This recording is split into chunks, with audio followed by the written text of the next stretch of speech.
This is LBC from Global, leading Britain's conversation with James O'Brien. 3 minutes after 10. Hurry up and eat any meat that you've got left in your fridge because, oh no, it's okay, relax. It says Rishi Sunak has lifted the imminent ban on meat, or rather the imminent tax on meat.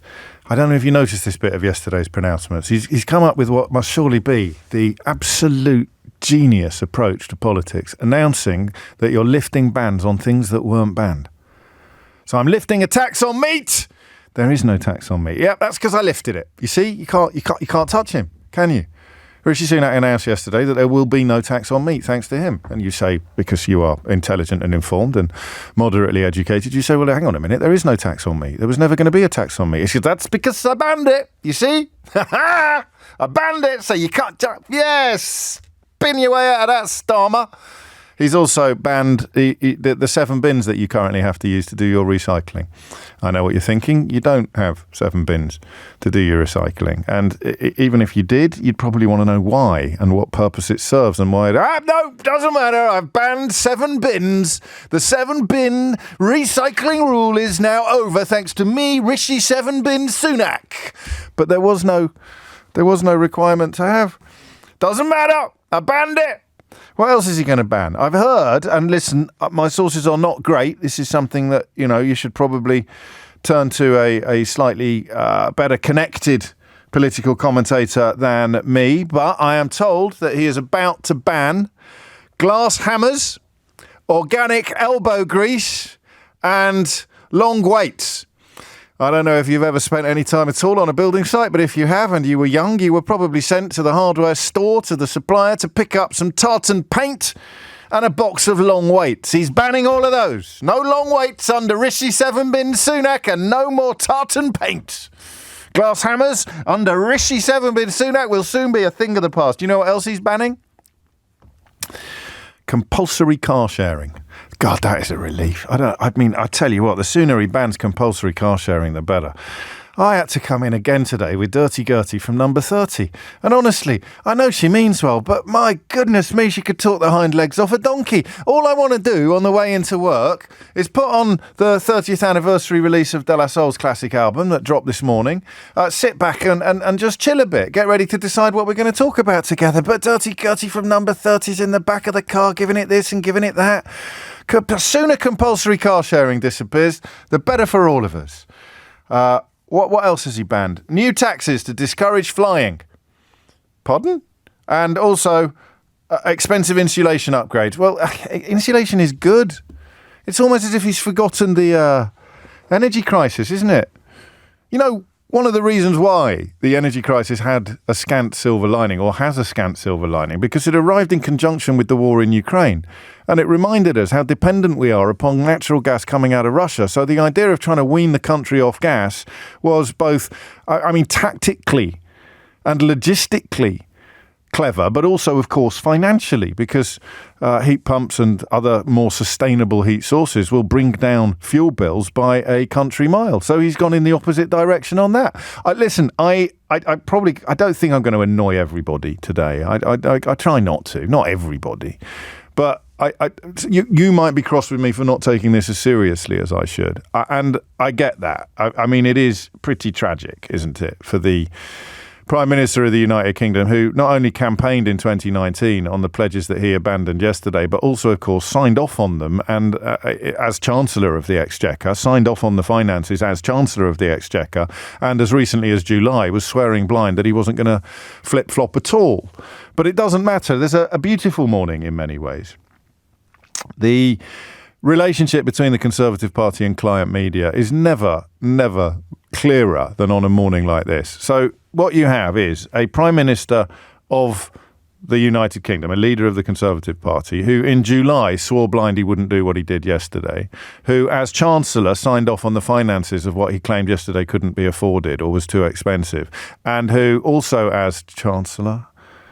I think, or so, yeah, also as Chancellor, campaigned in 2019, maybe not as, well, anyway, certainly as a Conservative MP, campaigned in 2019 on a manifesto that pledged to deliver all of the things that he pledged not to deliver yesterday. So by any objective measure, what happened yesterday in terms of politics was despicable, right? Regardless of what you think you know about net zero, if you campaign on a manifesto promising X, if you sign off as Chancellor on the affordability of X, and if you swear blind in July of this year that we would definitely, come hell or high water, be sticking with X, and then you turn around to yesterday and say you're abandoning X because you can't afford it, it's a very bad idea, and you're doing it to look after all the poor people, then in a normal universe, any honest journalist would be queuing up to criticise you, right? Again, I'd say, regardless of what you think about net, or you think you know about net zero, which is probably not as much as, well, we should, is it?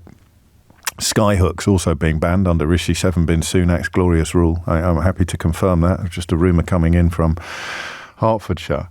And that's the point, isn't it? That's how broken we are now. Let me show you. I mean, you won't even believe the front page of The Sun, which says, Rishi delays bans on new cars and boilers. So, I mean, here is the thing, right? Nobody was going to have to buy a new car unless they needed to buy a new car.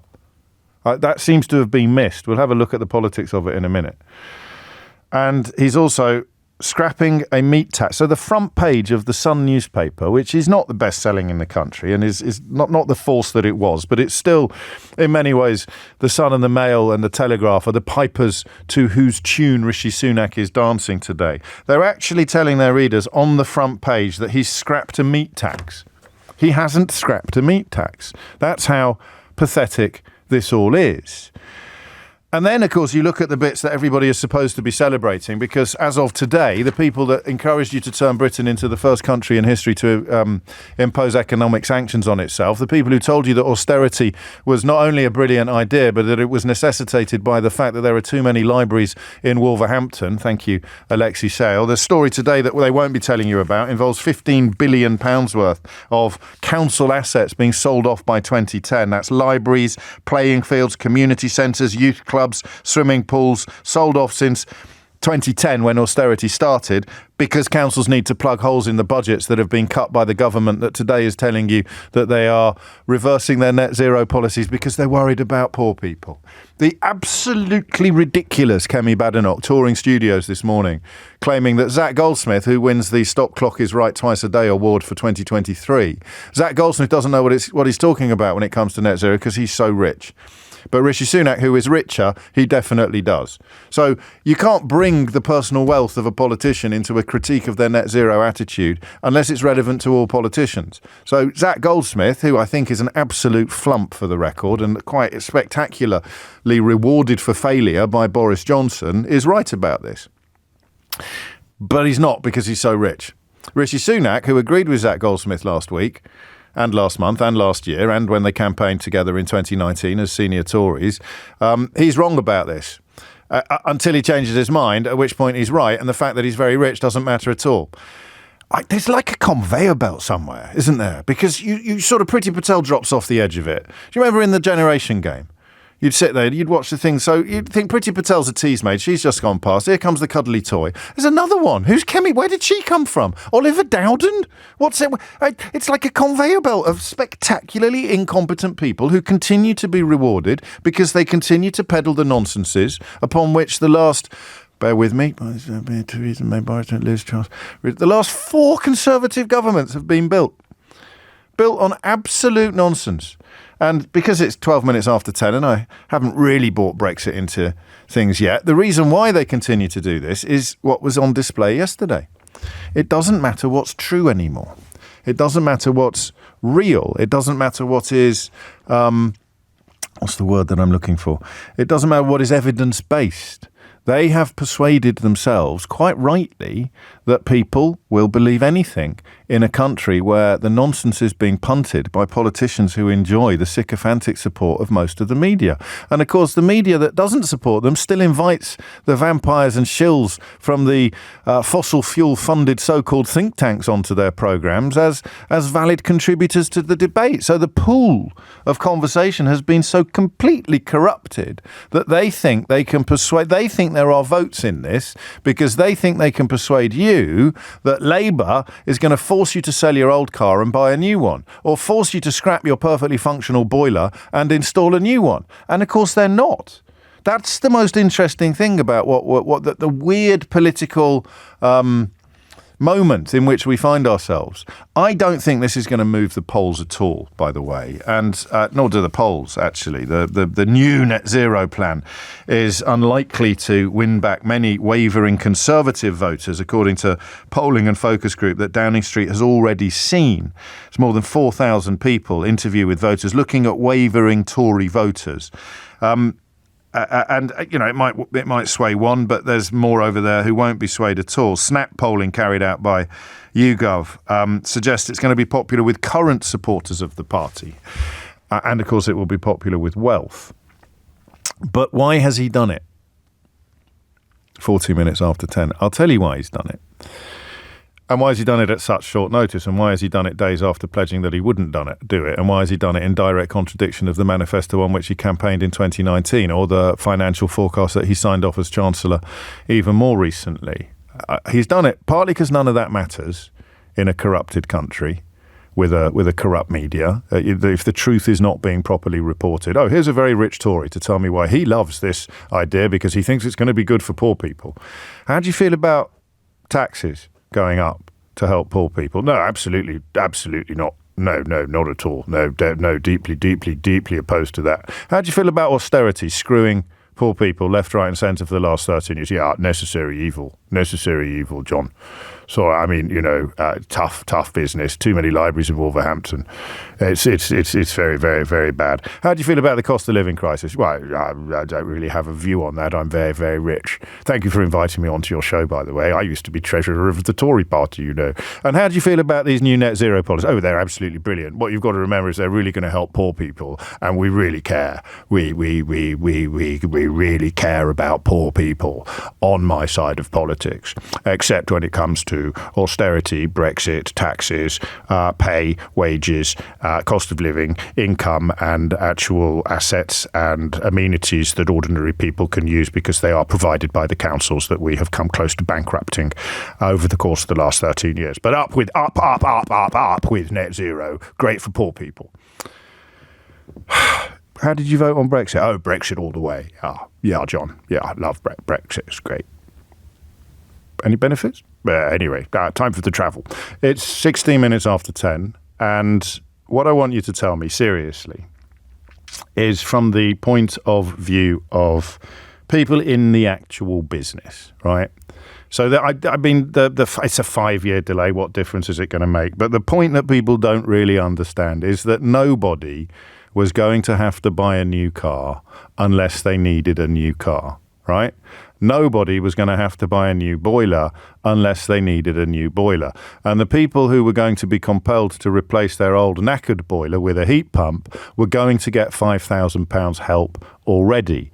The costs of that kind of technology are going to come plummeting down as it becomes more popular. But of course, even though it may be a little bit more expensive than a gas or an oil-based boiler, the fuel bills will come down commensurately as well. The one good thing in yesterday's announcement was an actual 50% increase in the size of the subsidy that you'll get if you need to replace your gas boiler with a heat pump, which I think has gone up from a maximum of £5,000 to £7,500. So in the detail, even they recognise the necessity of doing this. They've just announced a delay, which I am going to cautiously suggest, 10:17 is the time, doesn't really touch the sides of anybody's lived experience.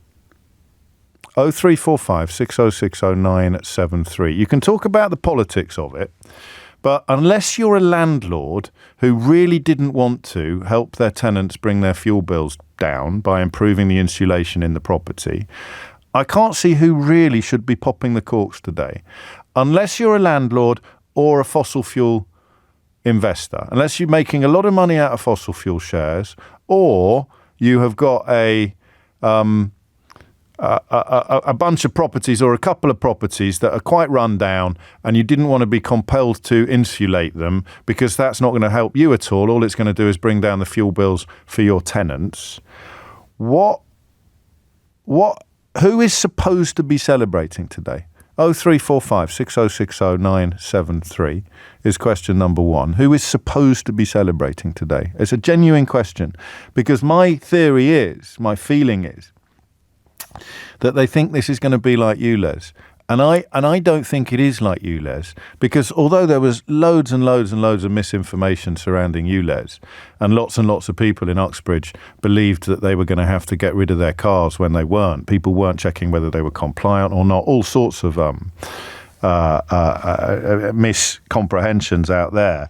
The political power of saying to someone, you are this party, even though the Labour Party nationally had sort of managed to detach itself, and certainly has since, from Sadiq Khan's policy, saying to someone, this lot are going to make you sell your car, right? That is powerfully political. It is politically powerful. It's Horlicks. It's not true.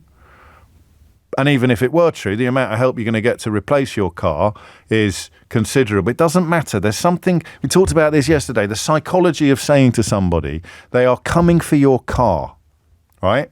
They are coming for your car.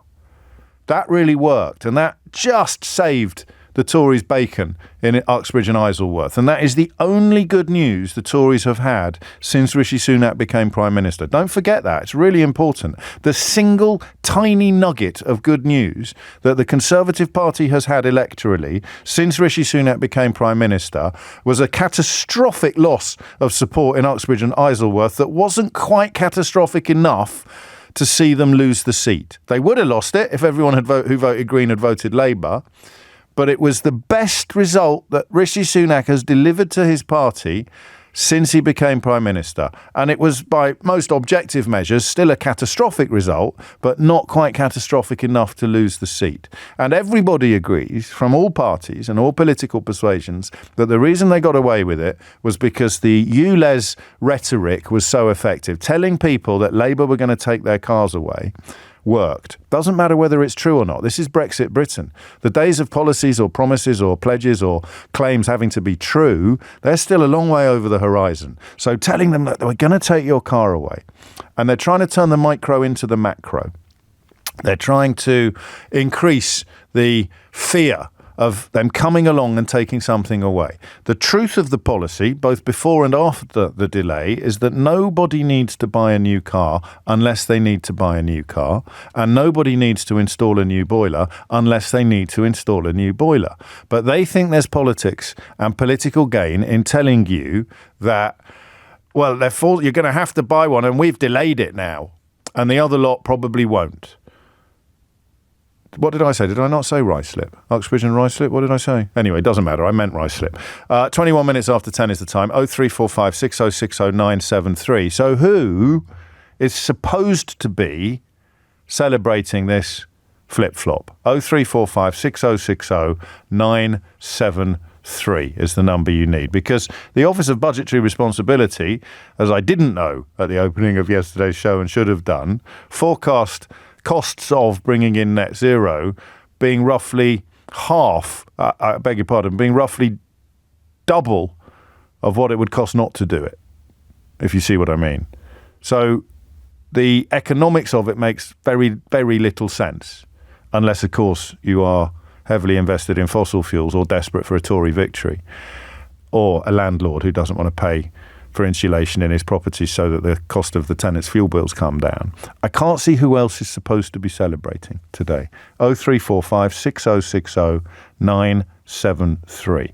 Tell me who you think is supposed to be celebrating, or tell me why you are, okay? South Ruislip, not Isleworth, sorry. 22 minutes after 10 is the time. Hey, at least I got the day right. James O'Brien on LBC. James O'Brien on LBC. It's not. I mean, it's a bit of a Rishi Sunak-style defence, isn't it? I just misnomered Uxbridge and South Ruislip as Uxbridge and Isleworth for some reason, caused enormous upset in the borough of Uxbridge and Isleworth. And my defence is, well, yesterday I got the day wrong. That's a very Tory defence, isn't it? I love that. James, you just completely got the name of a constituency wrong. You're supposed to be a sort of commentator on matters political, and it was one of the most significant by-elections of the last 5 years. So, yeah, but yesterday I got the day wrong. Yesterday I said it was Tuesday when it was Wednesday. So I take that as a win, just misnaming a little constituency like that. Net Zero, who is supposed to be celebrating and who is? And why? And what?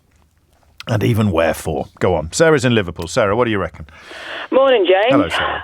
The only ones who'll be celebrating today, apart from big oil and gas, yes, will be those members of the Conservative Party who have got shares in oil and gas.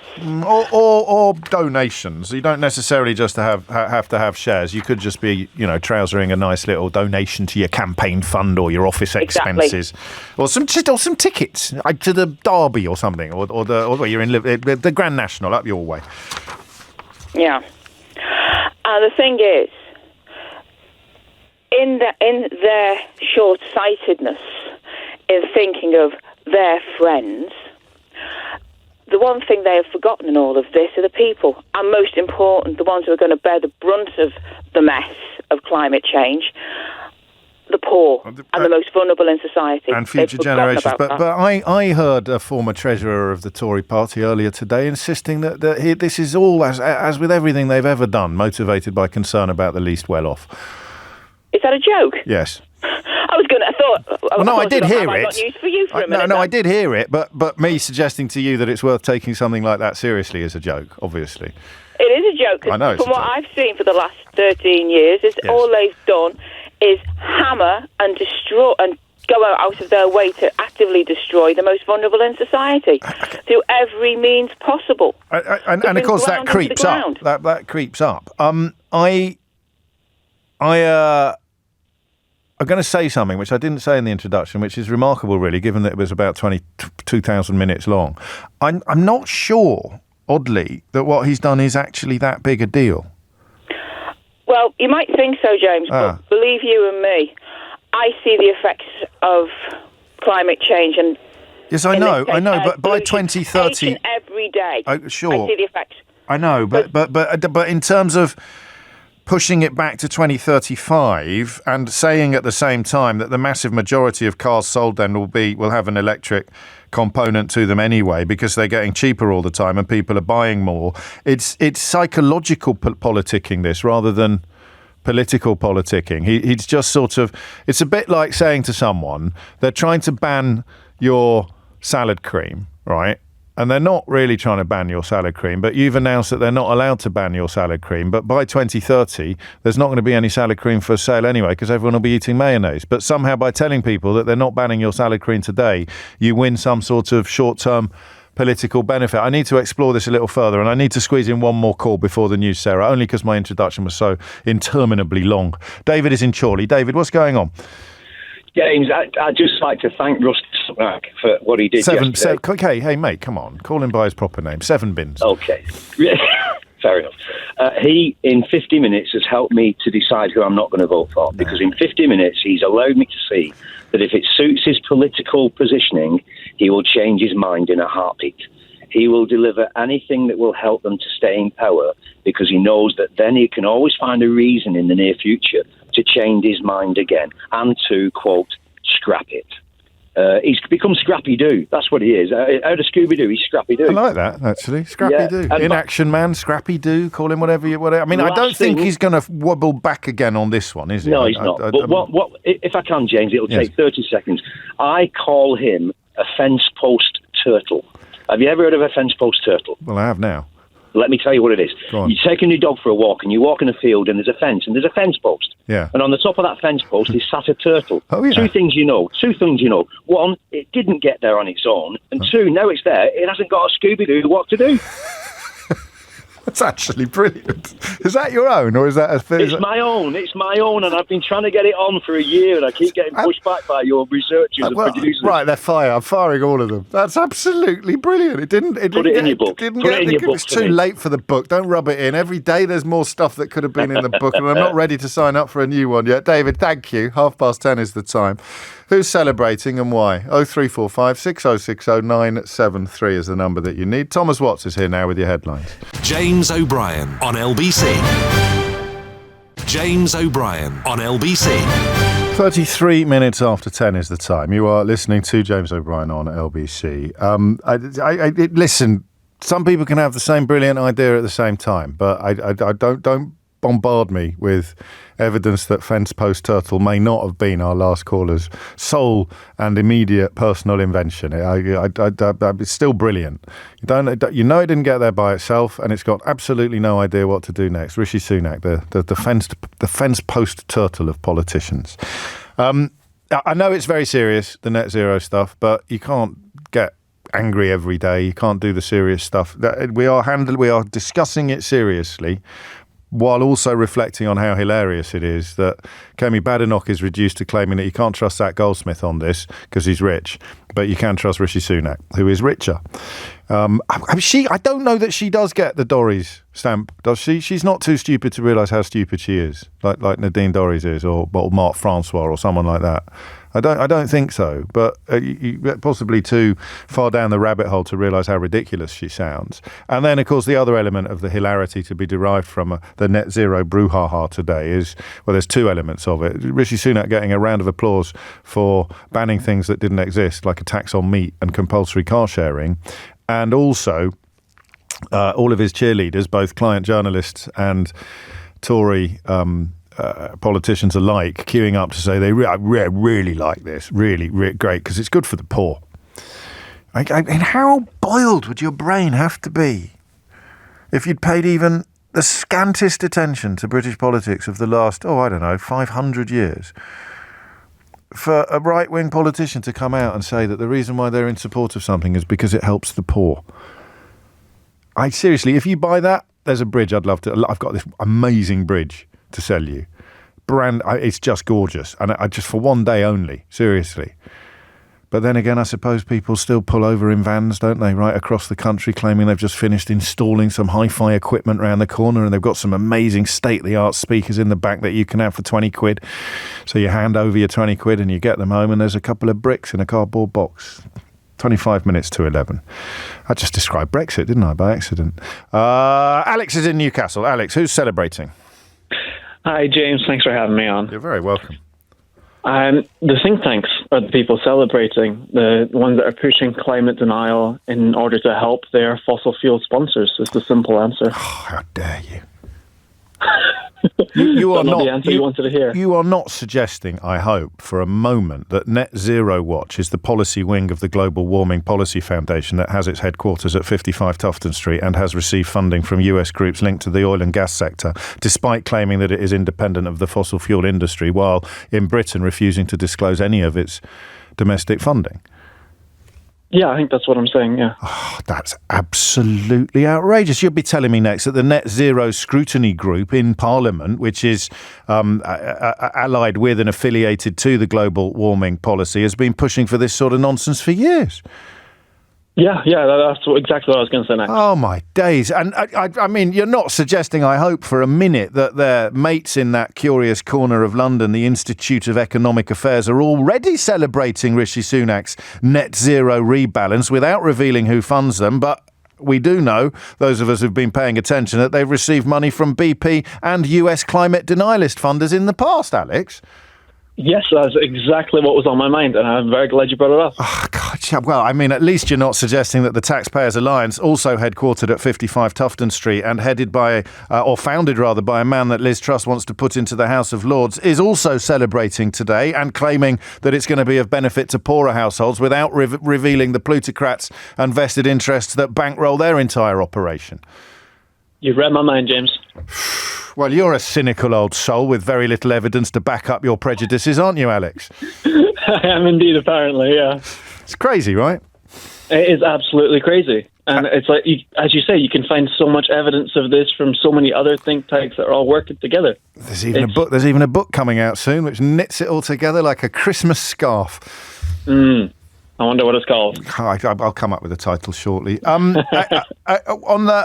quite clued up on this, I think, aren't you? I'm reasonably clued up. On the broader, the sort of science of it, rather than just the dark funding of it.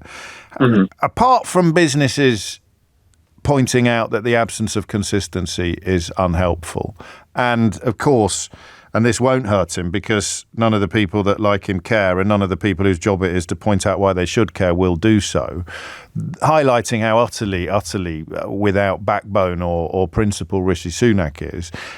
How big a deal is it? I mean, a 5-year delay on the point at which people who need a new car will have to buy a new car of a certain type rather than being still free to buy one of a different type. How in the great scheme of things, and with the business objections aside, how big a deal actually is it, do you think, in the context of climate change?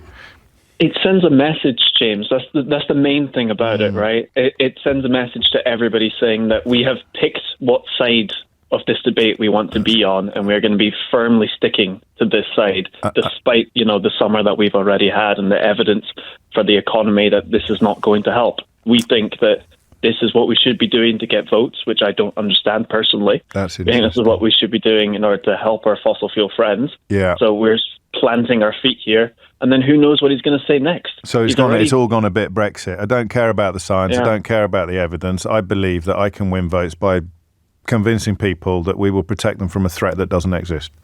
Exactly. While completely ignoring a threat that does exist, actually, which is the kind of Project Fear equivalent of this analogy, isn't it? Yeah, exactly. And then anybody who tries to bring up about the climate crisis or anything, they all get shot down as, you're all doom and gloom and you're idealistic. Eco-zealot is the word they like to use.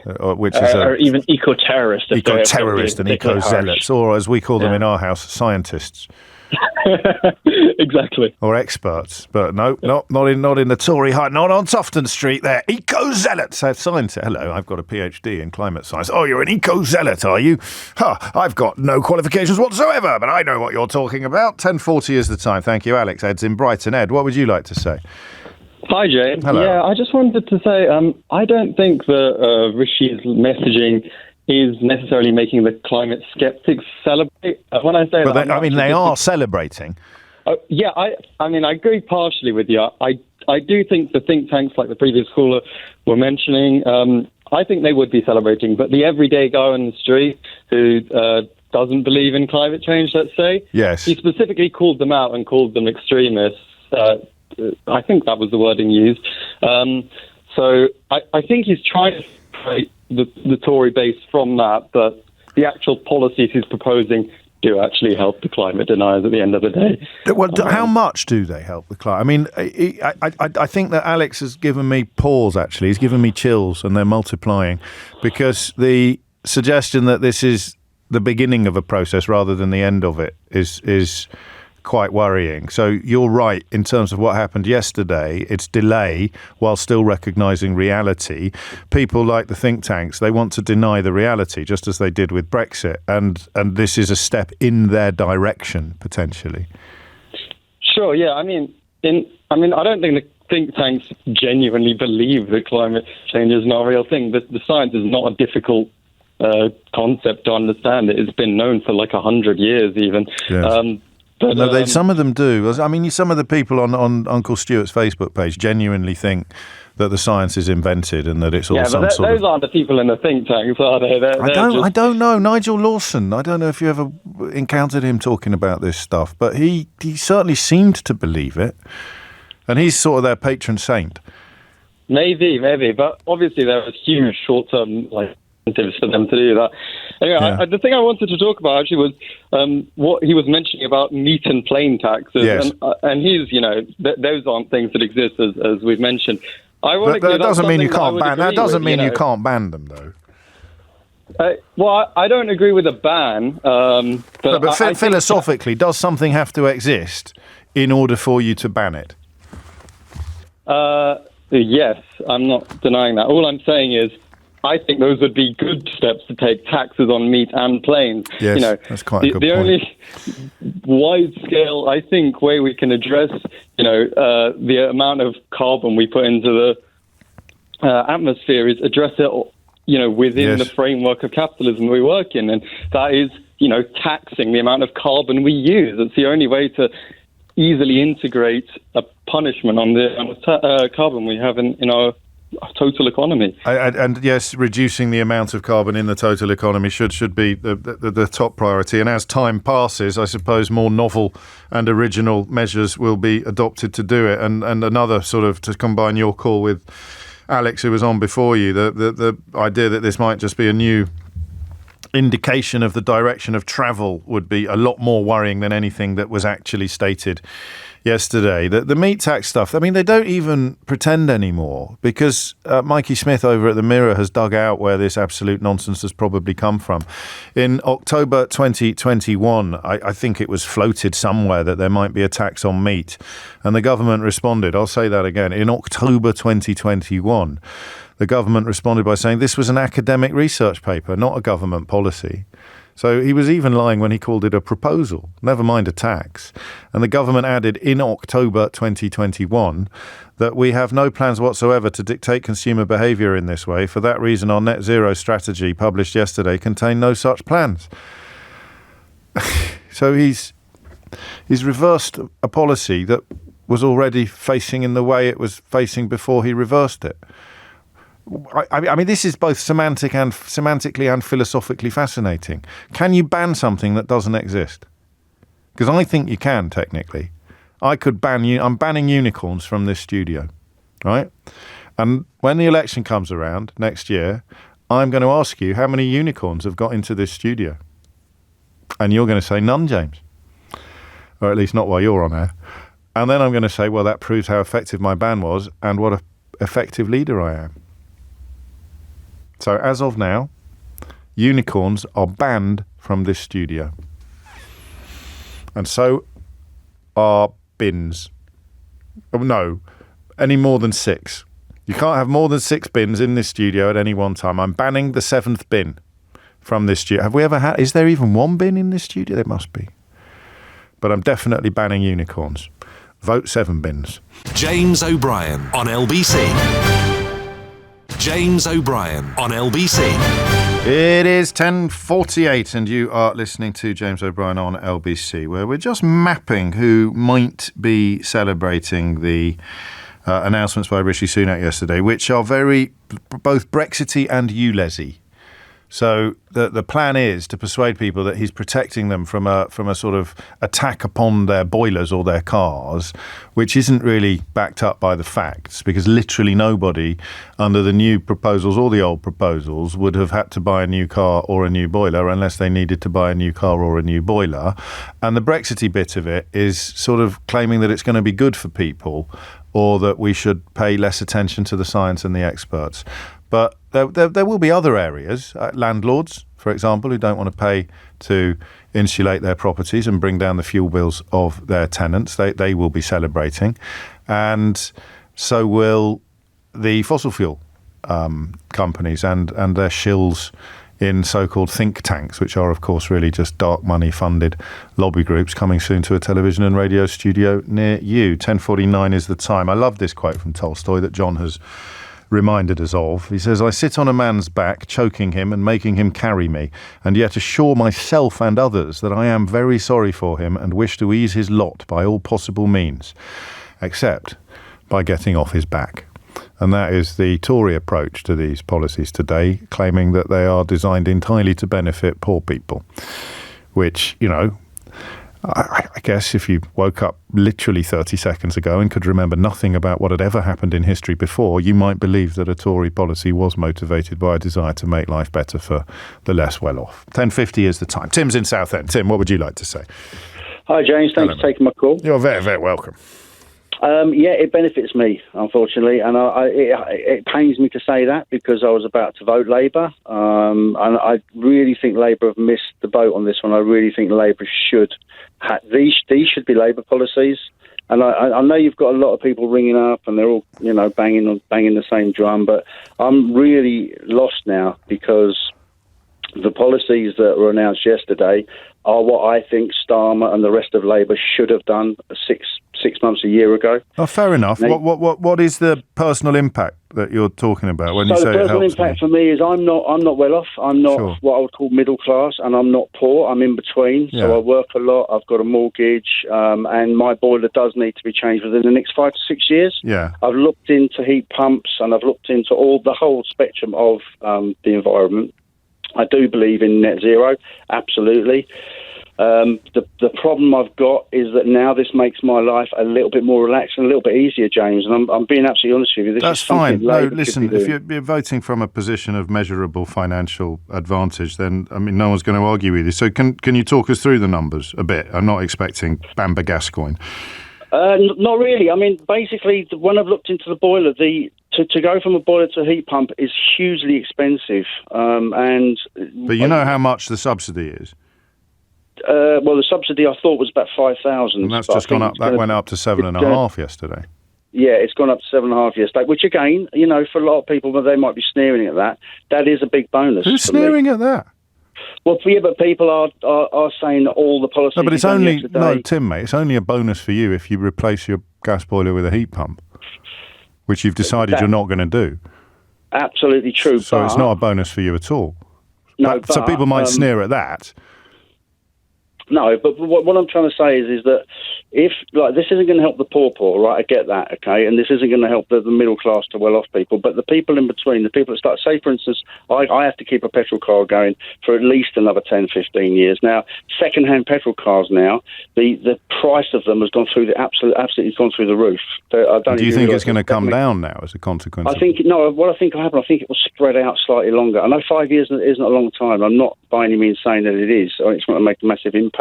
Well, you are saying it's going to make a massive impact, massive enough to change your voting, massive enough to change your voting intention. The point I'm trying to make is that these should have been Labour policies. No, I know, I understand that point, and I disagree with you, but right. not massively strongly. But that's why I'm really interested in the calculations that you've made, or the kind of detail that you've explored, because your fuel bills would come down, wouldn't they, if you had a heat pump, and $7,500 worth of help putting it in. But James, if you look into heat pumps seriously, go on. I have looked into them, and the first advice we received. Some people, they're a disaster. No, I know they are. That was the advice we received, was that just wait a bit, wait and see, not make your decision now, which you've done.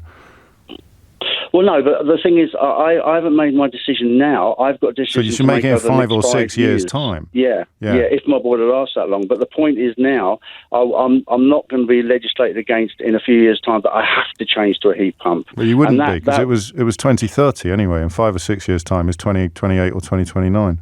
Yeah, but I'm hoping my boiler is going to last longer. The point I'm trying to make is... Well, your whole calculation was based on telling me that it was going to conk out within the next 5 or 6 years, and possibly sooner.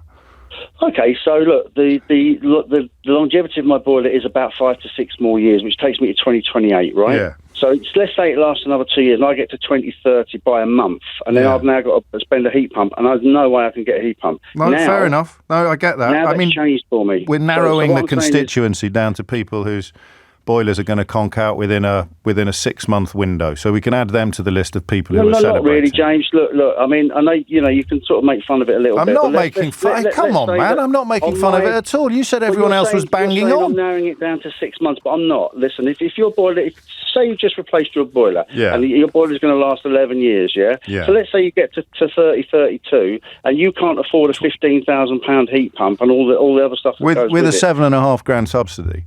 With a $7,500 subsidy at the moment, we don't know what the future's going to hold. What I'm saying is this has spread it out, so it's taken a little bit of pressure off.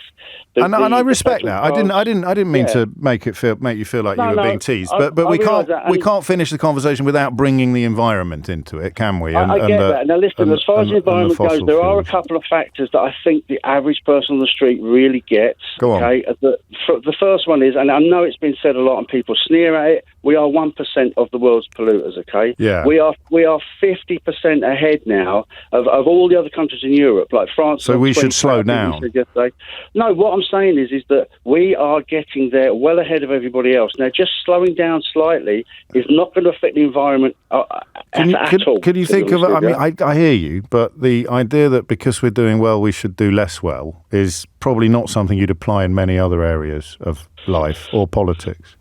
I know, but I think because we're doing well, we don't have to punish people in the bracket that I'm in. And that's what I respect. But what if 2 years from now the numbers have changed? What if 5 years from now the numbers have changed?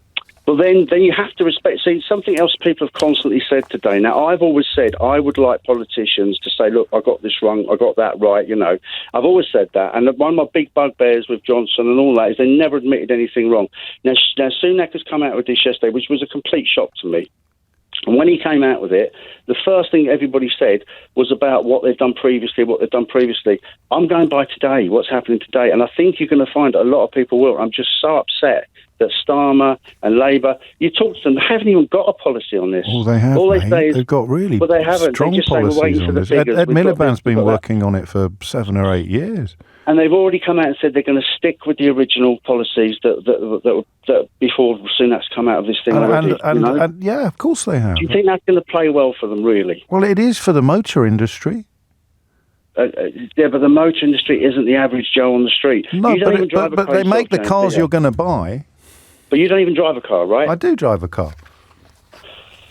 Oh, okay. I was listening to you the other day and you were telling me that you don't drive a car. No, I do, just not very often, and I don't have a weird emotional relationship with my car. Oh, that's right. That's what I was listening to at the time, yeah. All I'm saying is... But you don't need to drive a car. You don't need to drive a car to know that Ford are quite an important voice in the car world. No, but you need to drive a car to appreciate what you pay all the time. You know, it's a lot of money going out. And the cost of running a car with an electric option is lower than the cost of running a car without one, isn't it? Not at the moment, no. Well, it is, mate. It isn't. The hybrids, we should have gone hybrid, we didn't. Hybrid is definitely the way forward. The country. The country should have gone for hybrid stuff, yeah. But hybrid, you know, I'm not going to go into all the details about cars and stuff. I do like cars and things, but the hybrid... I will chalk you up alongside the think tanks and the fossil fuel lobby and the Tory politicians as someone who welcomes this policy. I just welcome it because of the pay bracket. I mean, I think if you're not in my pay bracket, you're not struggling like I am every day, then it's very easy to Which is why I really wanted you to talk me through the numbers, but we can't because we don't know what they'll be when your boiler conks out. Well, do you know what they'll be when my boiler conks out? No. But I know you get $7,500 towards a heat pump. At the moment. That was from yesterday. But I know. What's it going to be in 5 years' time? That's gone up. But what's it going to be in 10 years' time then, James? What's the figures for me? If you could tell me, that'd be great. Well, and when I can, you can tell me whether it's a good policy or not. Exactly. There you go. But you've already told me that you think it's a good policy. I think it's a good policy for me at the moment, yeah. It's going to make a big difference. It's eased it off. It's given me another 5 years, but I haven't even got to worry about it now for another 5 years. My whole life would change. But it wasn't coming in until 2030, which is seven years away. It's 7 years' time, but there's another 5 years on top of that now, James. This is the point. I know. But the five. We're going round in circles. I'm seriously. I'm chalking you up. James, I think what you should have come on, if you'd come on and said my boiler is going to conk out in 10 years, this would have gone a lot better for you. I think it's gone well for me. I'm sorry, that sounds wrong. But if you'd have made more sense if you'd said my boiler's going to conk out in 10 years. Because as it stands, your boiler is conking out before the new deadline and before the old deadline. So you concentrate on my boiler. The point I'm trying to make. What do you mean concentrate on your boiler? It's the only thing you've spoken about. It's not. I spoke about cars. I spoke about. And then you said you didn't want to. One of my children. Here's something you said about landlords, right? Yeah. Which you were quite sneering about. No, I wasn't. You did. You said landlords won't have to insulate so that poor people get cold. That's not sneering. That's just true. But that's a generalisation, which is bad. There's a lot of good landlords out there. Now, I've got one of my children. And the good ones will not have a problem with insulating their properties. Oh, you say that? So all good landlords are rich, are they? No, all good landlords will be insulating their properties. Good landlords don't. In order to bring down the cost of the fuel bills for their tenants. Now, one of my children rents, okay, and they're with the good landlords, yeah, and they pay a very fair rent, and they negotiate with the landlord on improvements and stuff like that. That guy now has got more time, yeah? A lot of landlords are actually kicking people out and selling the houses. Right. Because of the new things, and that's true. So we're down with the landlords, And we're down with what are we down with? The people selling second-hand petrol cars, and we're down with the theoretical boiler replacements between 8 and 12 years hence. And all you're talking about, James, is what they've done in the past. I'm saying these should be Labour policies, and they're not. Yep, you began by saying I'm very that. disappointed. But of course, if they change their mind this often, how do you know they're not going to change it again? When's the last time they changed them? I'm glad they changed their mind. Yesterday, Tim. Politicians should change their mind. Yesterday. So in July, he swore blind. He was not moving on this one, and in September, he's moved. It doesn't alter the fact that a lot of people it's going to benefit, James. I know, and we've just listed them. We've just listed them. You're going to get all the fanboys ringing you up, all the eco people ringing you up. I've given you longer than anybody else because I really wanted to explore your arguments, and I think we can both agree that it was a helpful and informative experience for everybody involved. 11:01 is the time. James O'Brien on LBC. James O'Brien on LBC. 4 minutes after 11 is the time. I thought King Charles might deliver that speech in French. I wonder. I don't know. I mean, it would have been pretty classy, wouldn't it? He must do some of the speaking in French. Change of pace now. The favourite subject, perhaps, of mine over the years, the question of class and the class divide. Some fascinating research into the difference that it makes to your life, looking at how background, the role that background plays in social mobility. If I said to you that background is now a bigger barrier to social mobility than it has been at any point since the 1980s, what would you say? You'd say, yeah, of course it is, or I disagree. And then we'd be left with the problem, of course, of separating the anecdotal from the data-driven. And that's where you come in, because the Deputy Chief Executive at the National Centre for Social Research tells us today that their latest survey reflects the profound change of the British population since 1983. More people now go to university. More people are employed in so-called white-collar jobs. More women, including those with younger children, go out to work. And a growing population of older people means there are more men and women who are no longer working at all. We're more ethnically diverse. Decline in marriage rates has been accompanied by more diverse types of family formation. So loads and loads of change. Whether you consider it to be good or bad is, I suppose, up to you. But perhaps unexpectedly, given where we sit on international league tables of wealth and what have you, social mobility is down. Your background is now a bigger bar to social mobility than it has been since the 1980s. And I really want to ask why. 6 minutes after 11 is the time. Do you want to know a secret? I don't know whether you can tell sometimes that when I'm describing a story to you, I don't sound quite as fluent and as fluid as I might do.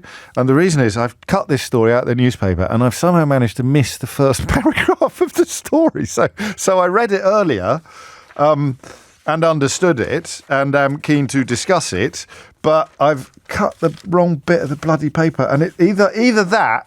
So it was on the bottom bit of a paper. So the first paragraph was on the left-hand facing page, and the other 1, 2, 3, 4 columns were on a right-hand facing page. And I cut both bits out of the newspaper, but the one column that was on the left-hand facing page has disappeared, which means it's probably fluttered out of my grasp as I walk downstairs from the office to the studio. I have to make the same walk every day. I give a little wave to Alexander Armstrong, who is strutting his stuff on Classic FM, and then a little wave to Capital Gold and Smooth. And sometimes someone behind me will go, "Excuse me, I think you've dropped something," and I'll turn around and a little bit of paper has fluttered to the floor.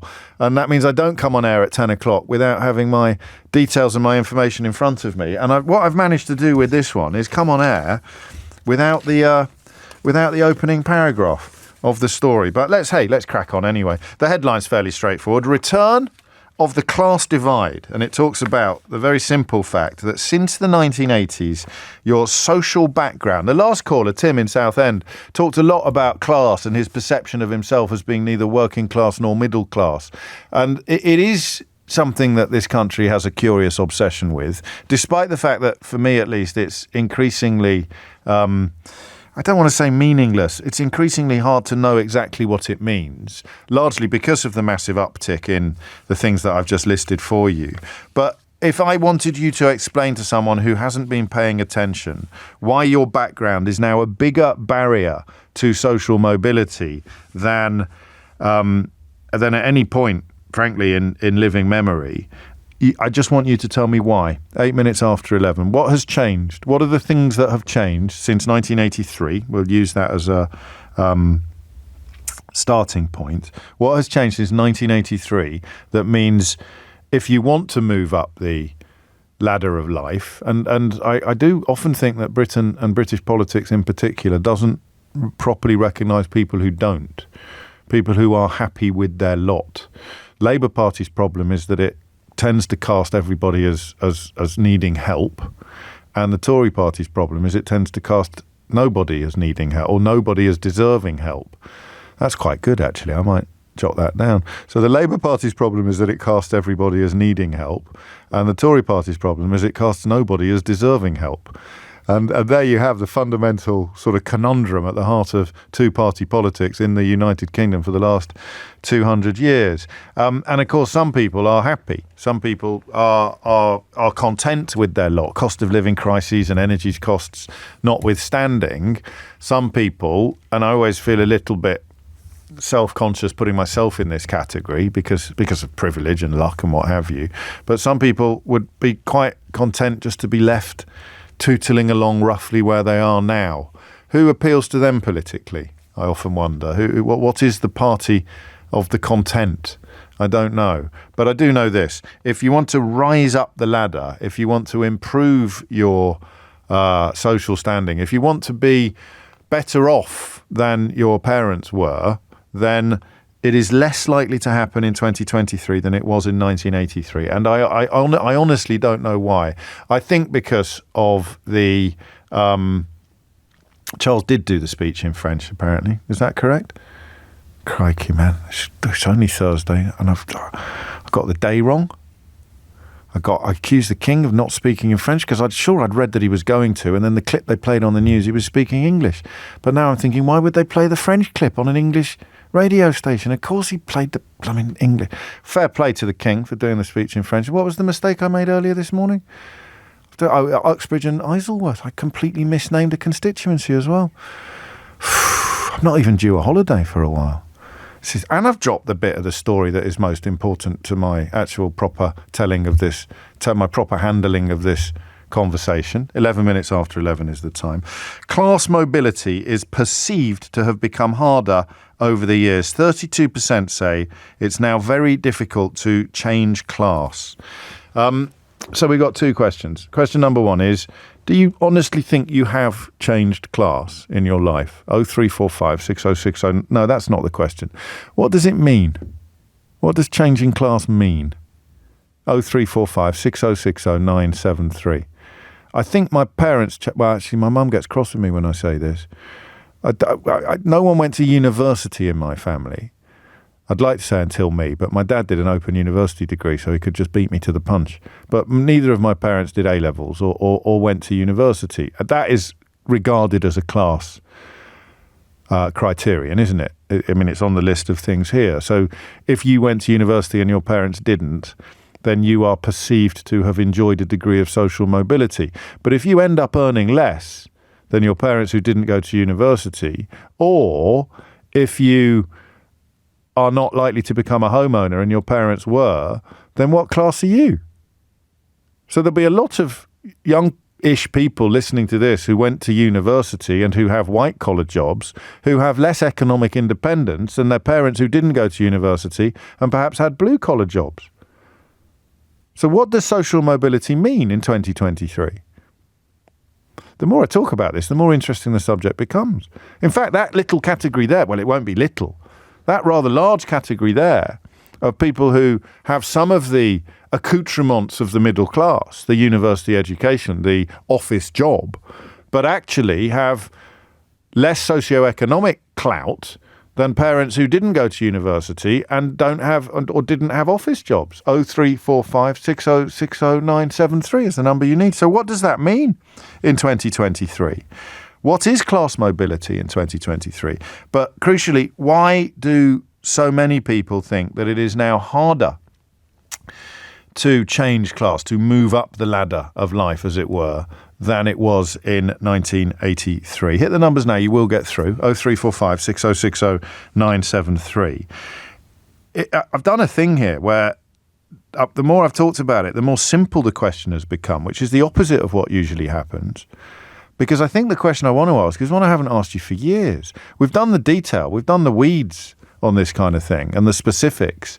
Accents fascinate me as well, and prejudice. You know, the way that someone who's as thick as mince with a posh accent can inspire forelock tugging and cap doffing and even end up in Boris Johnson's cabinet, like Jacob Rees-Mogg, whereas someone who is as bright as a button but talks with a broad Brummie accent is going to struggle to convince swathes of the population of their innate intelligence. I don't know why that is. Probably something to do with the legacy of Victorian times. But actually, I think we're going to let ourselves go all in on a biggie now. What does class mean in 2023? Because I can't answer the question of what social mobility is anymore because of those people that we've just identified. University-educated white-collar workers who earn less in relative terms and are considerably less likely to be property owners than their non-university-educated blue-collar parents. So what does class mean now? 50% of the population going to university. What does class mean in 2023? 0345 6060 973. Graham says, James, is it true you went to a school where dressage and beagling were on the syllabus? No, there was a pack of beagles, though, Graham. I know you've put a wink emoji, but I've told you this before. I don't think there was any dressage at my school, and none of it was on the syllabus. It was all extracurriculum. But you couldn't use that as a signifier. What class are you? Did your school have a pack of beagles? What question would you ask to determine what class somebody was in? You used to know roughly what it meant. I've got no idea what it means now. Oh, this will be fun. Do join in. It's 11:15. James O'Brien on LBC. James O'Brien on LBC. It is 18 minutes after 11 and you're listening to James O'Brien on LBC. Accents and of course ethnicity. The notion of social mobility is going to change a lot according to your skin colour. But I found the first paragraph. You know what happened, don't you? The minute I said whatever I said just before we went to the last junction, the little bit of paper that I was missing from this story fluttered in front of me. Class is seen as a bigger barrier in Britain than it was 40 years ago, a long-running survey reveals today. British Social Attitudes report, running for 40 years. Most Britons still see themselves as working class. No idea what that means because of the collapse of traditional industries. But when it comes to mobility, you'd usually compare yourself to your parents. But the chances are that doesn't fit any of the traditional measures anymore. So what do we even mean by the word? Kerry is in Glastonbury. Kerry, what would you like to say? Hi, James. Hello. Well, it sort of resonated quite a lot with me because my parents, my mum is very working class, from what I understand. My dad started that way, but was very driven and worked his way up in the army, starting as a private, worked his way up to be an officer, gave me a very different upbringing to what he had, very keen on me going to boarding school and doing straight A's and everything. I had all the advantages, but I didn't really belong in that world. Okay. And then I got to go to university. You felt that? You felt you did? Oh, massively. Oh, when I went there, my mum's from Yorkshire and I had flat A's and said things like graph, and they all laughed. Okay. It's graph. Oh. They didn't. And, they all laughed, actually. They laughed. They laughed at me. And I quickly sort of adapted to try and fit in because it's like this was the world you needed to be in and you needed to do well and fit in and in order to aspire. And then I got to go to university. My dad was very pleased and proud that we'd done that. My dad, like your dad, went to Open University technically before me whilst working as a soldier. So, and I just feel like I had that I got pushed into that world. But then actually my parents were the stable ones with the better savings and the better roots and rocks, and I'm a bit more of a freelancer who maybe got to do that because I was privileged, but now I'm not stable. So economically, you mean, in terms of economic stability, your parents are on a higher rung of the ladder than you are? Definitely. I feel like that maybe it's the generational thing of being better at saving or sort of having... There was more to save because they didn't have to spend such a huge proportion of their income on property. That's the bottom line, I think. Yeah, but it's weird because I just feel I got my foot in both camps. I feel like I'm from so many different worlds, and I'm being Yorkshire, and And my dad's half Chinese, I'm quarter Chinese, and it's like the thing where there was this sort of so fit in. What does the word mean to you then? Nothing, really. Class. Yeah. Class. Yeah. Well, no, it does. It's like, because we're not classless. Our society is riven with hierarchy and distinctions and unearned privilege. So class runs through the United Kingdom like it runs through a stick, like Blackpool through a stick of rock. But I can't today tell you exactly what it means, except for there is the upper class, who are people who live off private income or could live off private income, and that was true in Jane Austen's time. And then there is everybody else. Yeah, but for me, I feel like it did matter because I felt like I was pushed into this world of generally quite upper class. But they felt you would end up better off than them. Yeah, and maybe sometimes I feel guilty. Like, should I have done that? Should I have gone down the road of being a lawyer? Should I have done something? But you'd still be you. I mean, you'd still have the education that you have, the priorities that you have. And also, there's loads of lawyers. I mean, crikey, unless you go into the city, and you're essentially working with money, or you become a absolutely top-notch QC. There's not a great deal of money in the law anymore. Certainly not in barristry. Kerry, thank you. Every turn we take on this story makes it more complicated. Maybe it suits the upper class for us all to think of ourselves as being very strictly regimented. So I see the upper class as a socio-economic status. Even if you got the flattest vowels in the land, if you've got enough money, whether you inherited it or whether you made it yourself, to hang up your boots tomorrow and live off the interest, live off the income, live off the dividends, then you are not working class. However hard you try to convince yourself that you are working class, if you do not need to work, you are not working class. But even then, of course, there'll be lots of people who do not need to work but would not be able to knock it on their head and enjoy the kind of life that they want to live, so they carry on working. So, if working makes no measurable difference to your quality of life, all it does is make numbers grow in a bank account somewhere. I don't know. I don't know what it means anymore. Claire is in Cardiff. Claire, what do you think? Hi, James. Long-time listener, first-time caller to your show. Absolutely buzzing. Thanks for having me. Thank you. So am I now. Lovely. I am so interested in this conversation because I went to university twice. I've got a master's degree in counselling psychotherapy and a theology degree. And my husband is a builder who grew up on a council estate. Right. And I think that the difference between class is to do with this set of rules that upper working and upper middle class people or middle class people operate their lives by. So I was really interested in what you just said about, like, if you earn loads and loads of money, even doing blue collar work, and so you didn't have to work tomorrow, then you wouldn't be working class anymore.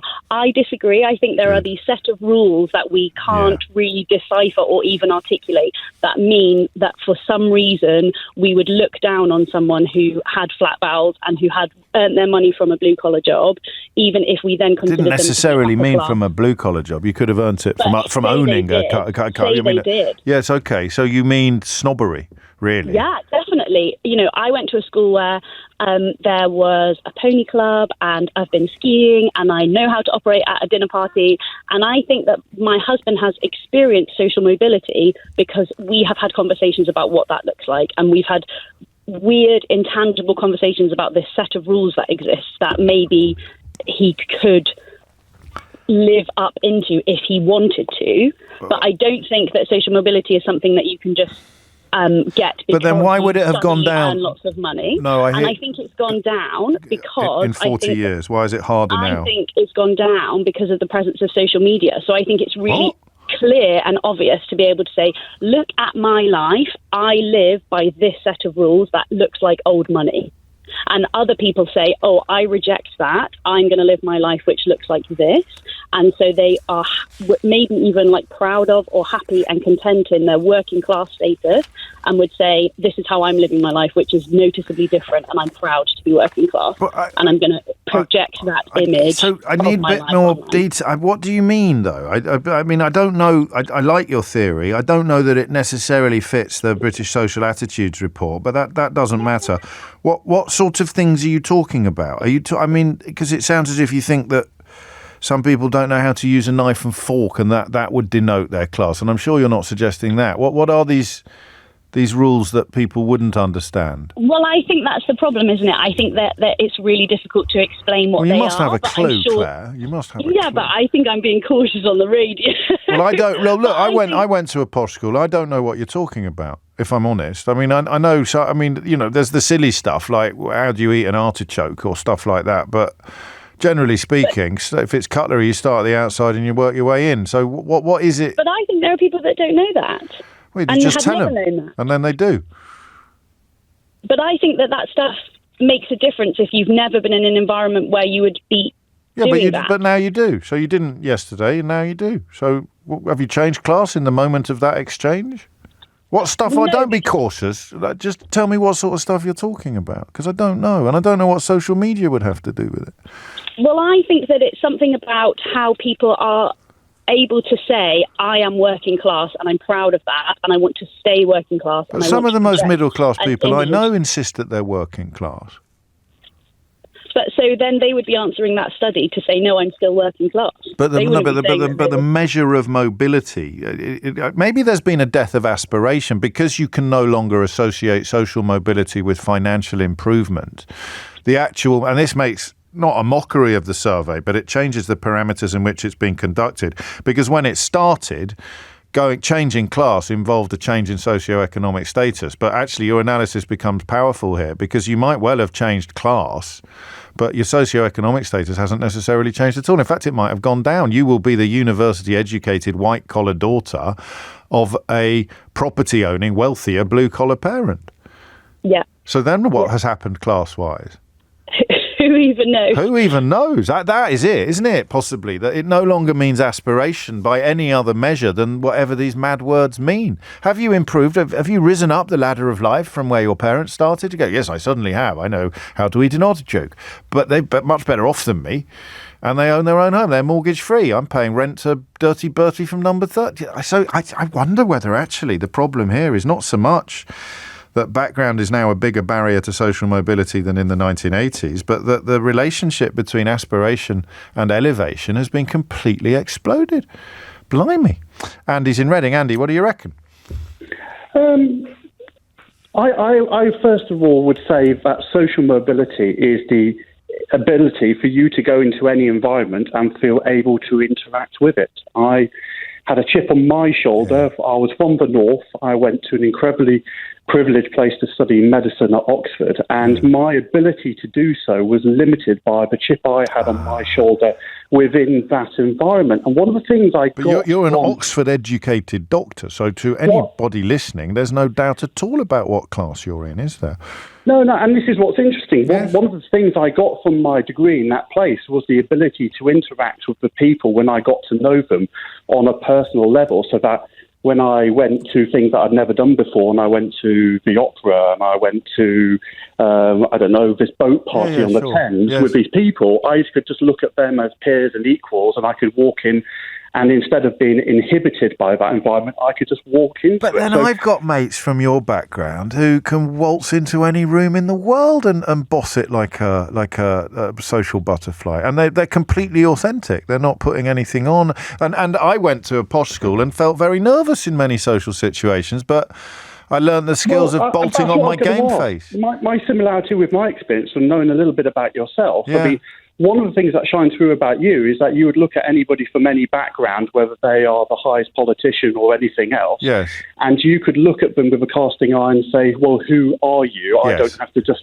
define you by the fact that you are the Prime Minister and some sort of deity. But now I can. I don't know if I was. I definitely wasn't always like that, but I think this job has helped me become that person. I'm delighted that you picked that up, actually. Well, but that part of that surely has got to be from your background, going to such an elevated school, having contact with the people, and just realising, well, they're no actual difference to me. Yes. But you have, in some ways, in the same way as I had in that experience, got the chip off my own shoulder and then had that realisation that actually that's what you are, and you've been able to be, and as I have potentially, been slightly socially mobile because of those experiences. So what I wanted to say is that in some degree, the thing that would hold back people's class or social mobility is exposure, it's opportunity, it's the ability to interact with certain people or environments and the privilege that comes with middle and upper class isn't just about wealth, it's about exposure, privilege, and the ability to have contact with environments that would set you up for future opportunities. Yes, well, that's true, which makes it harder perhaps to understand why it would have gone into decline over the last 40 years. Why is there less social mobility now than there was in 1983? Well, I mean, society just seems more polarised, doesn't it? Everyone seems to have a tag. I slightly disagree with what you were earlier. Some of the most middle-class people I know define themselves as, lower class or working class. Well, actually, you have a right to surely define yourself in any way that you would want to. Of course you do. Yeah, you do, of course. But we're discussing what you might describe as objective categorizations, i.e. a sort of broad consensus on what these words mean. And I'm not sure in 2023 that they mean much that can be measured. And that's because of the relationship between aspiration and elevation has probably almost gone. Well, I think to a certain degree, people are quite polarised. They don't have a problem. The person mentioned social media. To a certain degree, somebody would see somebody define in a certain way and will have that exposure, and they would relate to it and say, yes, I'll define myself in that way too. Thank you, I would like that. I agree with that. And if people are quite polarised and very ability to say, this is what I am, it creates that almost a society where people are more polarised and less likely to interact with each other because I'm this and you're that. And they might be mobile or they might be mobilised, but they wouldn't use that language to describe it themselves. I wonder whether listening to what you said about previous subjects on the radio on earlier, it's actually quite interesting. There was loads of polarising terms, whether you're Brexiteer, whether you're a Remainer, whether you are right wing, whether you're left wing, whether you're. But none of that's class related, I don't think. Yeah, but it's all about that moment where people are likely to. You don't get snobbery. I'm really late for the news, which is a shame because you've got my little grey cells whirring away, but it is actually 11:33. Sorry, Andy. And Thomas Watts is here with the headlines. James O'Brien on LBC. James O'Brien on LBC. 11:36 is the time. You're listening to James O'Brien on LBC. Mystery Hour on the way at 12, of course. I think this is breaking news. Next public meeting with the Mayor of London, Sadiq Khan, is to be moved from central London amid security concerns, so-called anti-ULEST protests, which I have witnessed. I've hosted similar events for the Mayor of London, and it's funny because when he describes some of the protesters that he and I have encountered at these events as being far-right adjacent, he's not suggesting that everyone who's got a problem with ULEZ is far-right, which, of course, his political opponents pretend, including the Enoch Powell fan that is the Conservative candidate. He is simply suggesting that under the guise of an anti-ULEZ protest, some people possessed of deeply unpleasant positions with regards particularly to ethnic minorities or Muslims turn up, and I can categorically assure you that that's true, partly because of what they chant or shout in the hall where I am hosting, and partly because of what it says on their hats in a few cases. But I can't expect honest coverage, I suppose, of anything involving Sadiq Khan, except that the police have advised that the security risk, the hostile atmosphere, will prompt a change of location. So well done, everybody. 38 minutes after 11 is the time. Back to the question of class. Here's a really interesting. There's nothing wrong with flat vowels, Deborah. No one suggested that there was, but other people will judge you because of your flat vowels if they are snobs. As I was talking to you about class, I just had a little look at Twitter during the news headlines. Here's something mad, right? Here's something truly mad, which I can't even begin to explain to you. There must be some sort of evolutionary need for hierarchy into which we all buy without knowing it. And of course, whether you want to buy into it or not, that's the society you inhabit. But King Charles has gone walkabout in Paris with Emmanuel Macron. And the crowd seemed to be quite healthy. Healthier perhaps than they would be here for a common or garden walkabout, but then I suppose we get more opportunities to do it. But there are French people in Paris shouting audibly on the clip that I watched, shouting, "Vive le roi! Vive le roi!" They're shouting, "Vive le roi!" Which not only, it means long live the king. in France in 2023. We're having a conversation about how hard it is to pin down class, and our actual king, the bloke what rides around in a jewelled carriage with a diamond on his head, is now visiting a country where they killed their king, they chopped his head off and replaced it with a republic, and members of that, citizens of that state, liberté, égalité, fraternité, they are shouting, "Long live the king," in French, our king. Vive le roi! They're shouting. So now you perhaps understand why it is quite hard to pin down what class means. Carolyn in Hertford's going to have a go. Carolyn, what would you like to say? Hello. I thought I was going to die of nerves waiting. It's only sorry. I should have come to you quicker. Vive le roi! Well, the answer to when did this start to fall apart is to one name, Margaret Thatcher. Go on. I was born in the 50s, brought up in the 60s and 70s, and during that time there was a lot of class mobility. Yes. And I was one of the lucky ones. I went to grammar school, and that helped me. I'm still working class in my heart and very much in my head, because I haven't quite crossed that boundary where I feel at ease. What is the boundary? With other people. But there are lots of people who think they're middle class who don't feel at ease with other people. But oh, right. Well, maybe that's it. But I certainly feel, I can't speak up as much as I would like to. Okay. Anyway, so along came Margaret Thatcher in 1979. She removed all the safety net from the lower earning people. Right. And now they clamped down on... I don't know whether she did, but the Tory party from then clamped down on support for education. So they locked kids in to continue as their parents have done.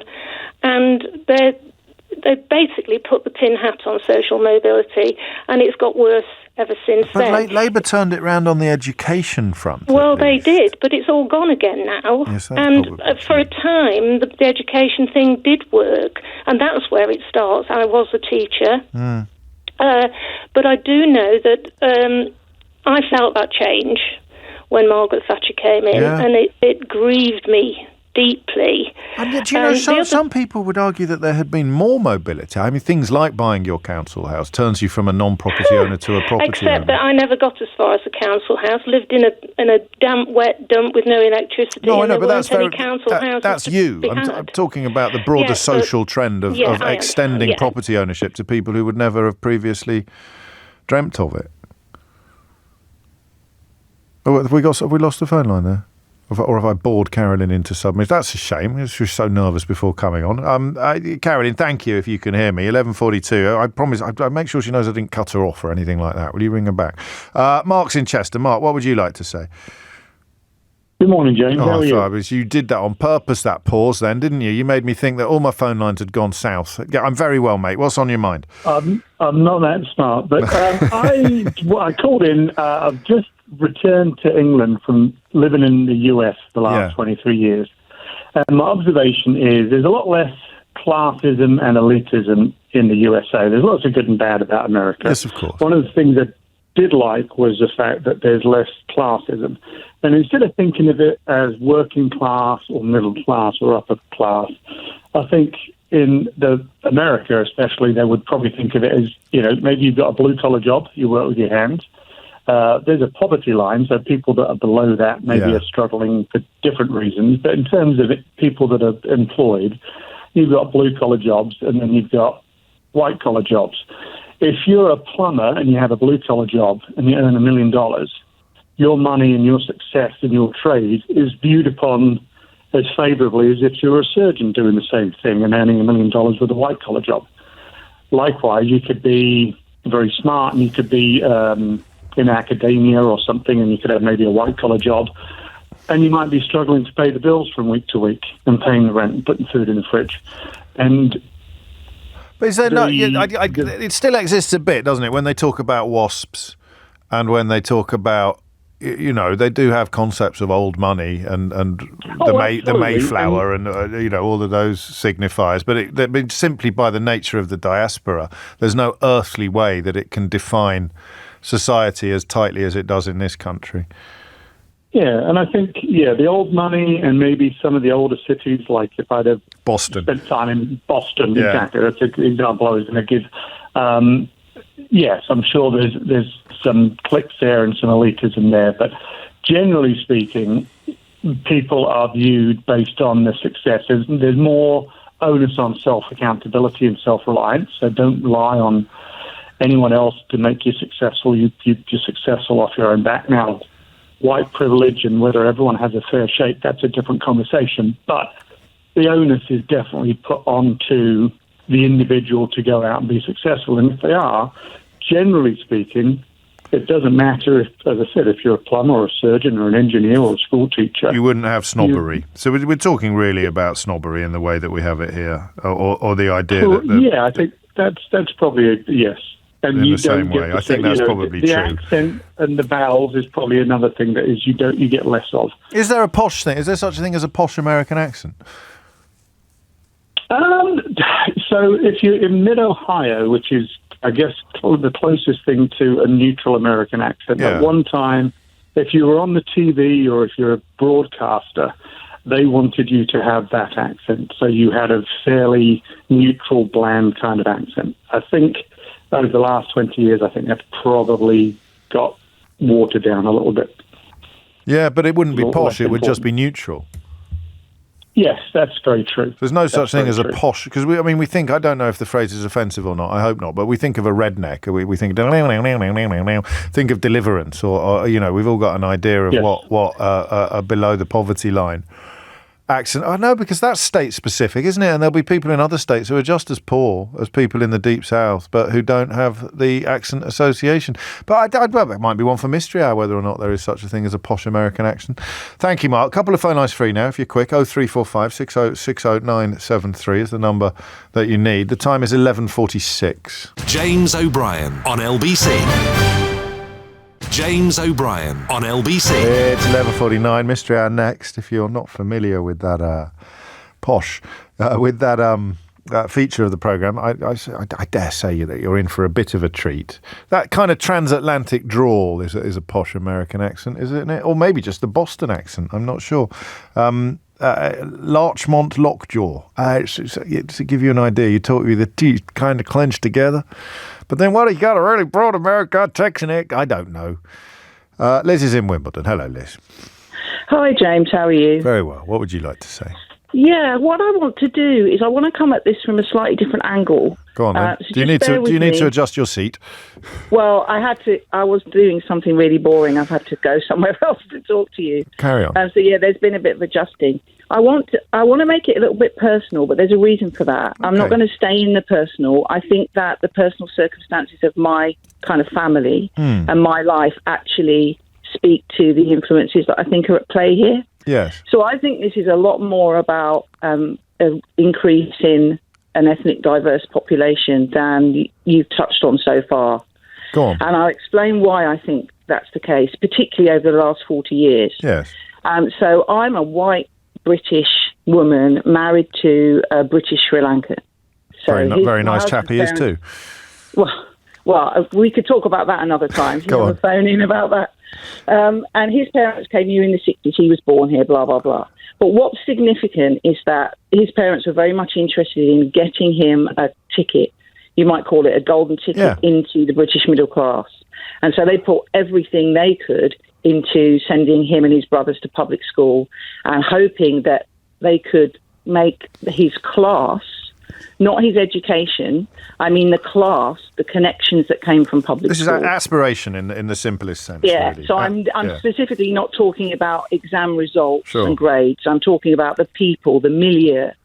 They thought that if they bought that, it would offset his colour. Right, gosh. And so that's his story. Yes. And then my story is working class parents didn't go to uni, EastEnders left school at 16 because there wasn't any money, etc., etc. Yeah. My sister and I, first generation university, so we had the brains and did well sort of academically, but undoubtedly have a working class background. But remember, you could go to university without taking out epic amounts of debt, which isn't true anymore. So that's another factor we've missed, isn't it? Well, yeah, I mean, I know you don't have enough time for this, but yes, that's a whole other cul-de-sac because there's no way either of us would have been to university if you had to pay. I mean, it just wouldn't have happened. Yeah. whereas that wouldn't be the case with my husband. And so what then happened is my sister and I were able to be very socially mobile because we got the right qualifications. Right. Perhaps not if we tried to enter the law or a profession where your class background mattered more. Okay. But there's no doubt that my parents were socially mobile and so were we. But my husband has not been, because he has hit this race ceiling many times in his life. And the other thing I want to draw in, which I think does kind of make the point, rather than me just sort of playing a tiny violin about what may have happened to him, is we have a daughter who's obviously mixed race, I do. My daughter, yes. But she's white presenting. Horrible phrase, but it explains how she looks. Right. And she went to a state school, so her parents didn't pay for the golden ticket, etc., etc. He found that quite difficult because he thought that might be the only way, but I convinced him with charm and argument that, it would be fine. Yes. She went to a state school, then went to Oxford, did a master's at Oxford, is kind of flying in the stratosphere. And she would attribute that not just to being bright and working hard, but her peers at Oxford, who were people of colour, did not have the same success. Oh, really? And even the ones who went to public school and knew how to drink the port glass, which she didn't, and where the knives and forks were, have a much harder time. Because what she had, she might not have had class capital, but she had white cultural capital. And so I think the 40 years decline is a lot more to do with the fact that there are many, many more people who aren't white. Oh, who chasing as socially mobile as white people who've had the same education. So frustrated aspiration, not actually frustrated by something that has changed within society, but frustrated by something that has stayed the same. We're just seeing an increase in the number of frustrated people. Yeah, and just to sort of shoot down my own argument, it has also changed during that time because one of my husband's brothers is 10 years younger than him. And his experience of racism and a race ceiling, if you like, in a career is entirely different. Oh, well, that's good. He's had a much easier ride, in inverted commas, and not faced as many barriers because within that 10 or 15 years, British society did become less racist. Unfortunately, than it was before. Direction of traffic. I think in the last 3 or 4 years, we've gone backwards again. 6 or 7, I think you might be right, unfortunately. But I hadn't thought of it like that, and that's a really helpful perspective, Liz. Thank you. You give my love to Mia, yeah? Make sure. Yeah, I will do. I mean, she works in this area now. She's literally working every day to try and get people of colour further up the ladder. And there it is. That idea of the ladder is still very, very real, but it's possibly not the same ladder for everybody, which is a crucial part of understanding all of this. And the notion of mobility being frustrated by ethnicity or sexuality or any other kind of minority status is not going to be the most obvious explanation for the broader phenomenon, but it's going to be an absolutely intrinsic part of it. 11:55 is the time. Thank you, Liz. Tom is in Doncaster. Tom, what would you like to say? Hi, James. Pleasure to speak here. Long-term listener, first-time caller. Thank you, mate. Welcome aboard. Thank you. I'd just like to say that I think nowadays there's more layers to the sort of generic working middle upper class. Yes. And I think that the general working class aspire to move up one little ladder within working class rather than the impossible dream over the clouds of middle class and upper class. And I think of my own parents. They're quite a good example of when you think of class and social mobility. So my dad had 3 jobs in his working life. He was a worked down pit. Yeah. He was a window cleaner, and he was a postman. Right. My mum was a dinner lady and a postwoman, but they both managed to retire at 55. Yeah, you see. And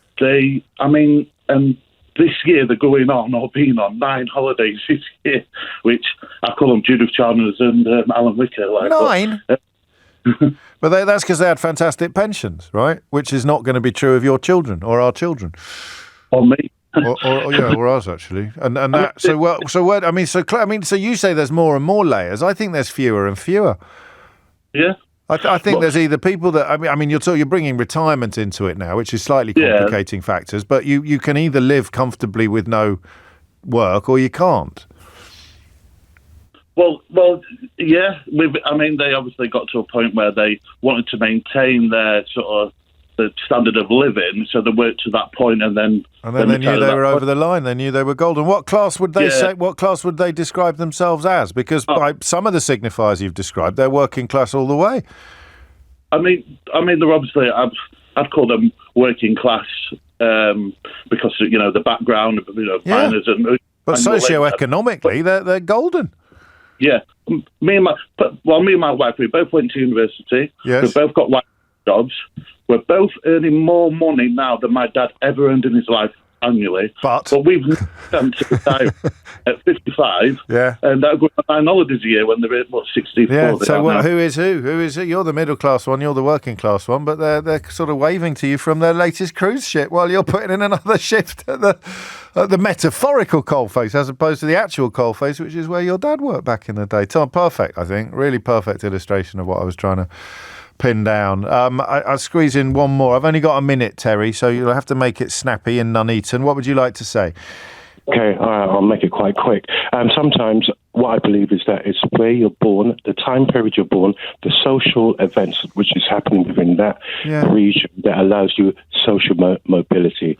I'll give a quick example. I went to university, dropped out because I was trying to do microelectronics. They were teaching me electrical stuff. Right. Then I went for an interview for a prestigious company.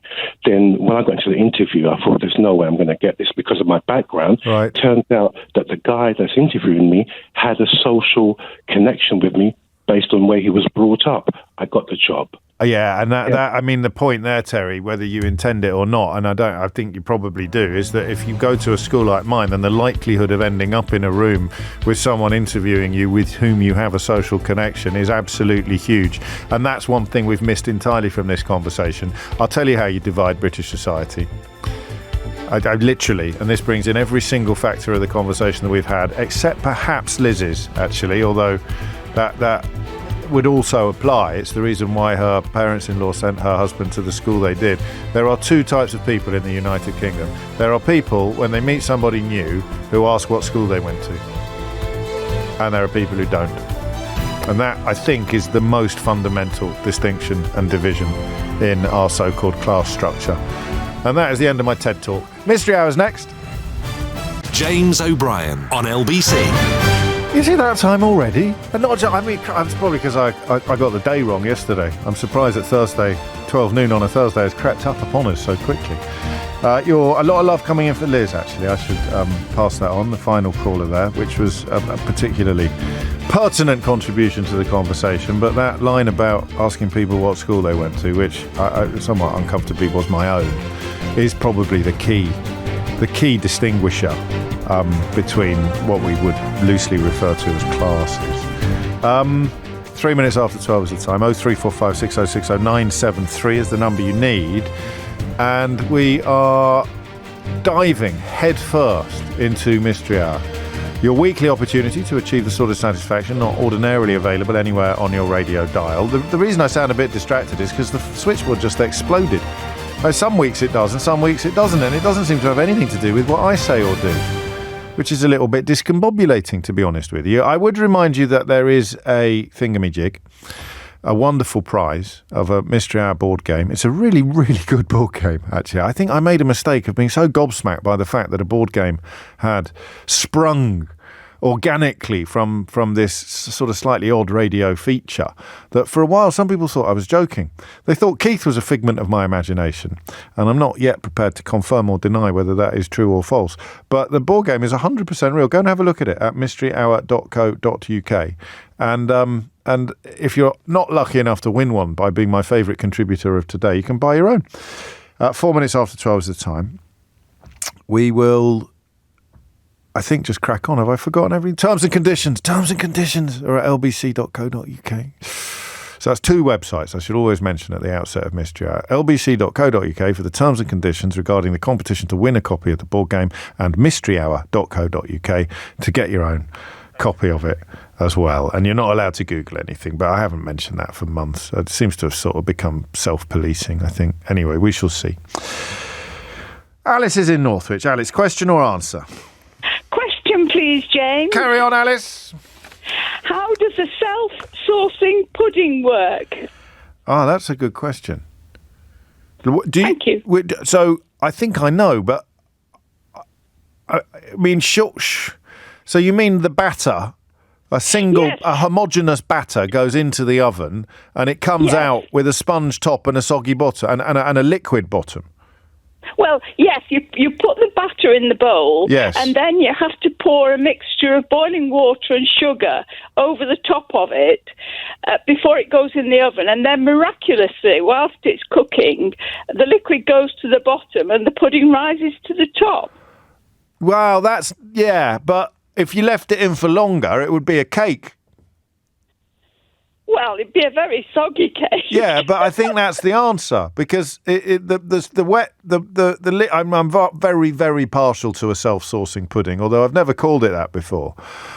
It's the same stuff, or is it? Or no, because it could be. Is it creating a sponge that rises through and leaves behind a liquidy residue? That's the clever thing. So I know it's chemistry, but I can't quite work out how it is that the pudding manages to set and rise through the liquid instead of just. Yeah, but I'm not sure it is. I'm not sure. Going soggy. Yeah, I'm not sure that is what's happening. I think that the crust is forming on the top like a pie, and that the liquid underneath is actually still the same stuff that the crust is made of. It's just uncooked.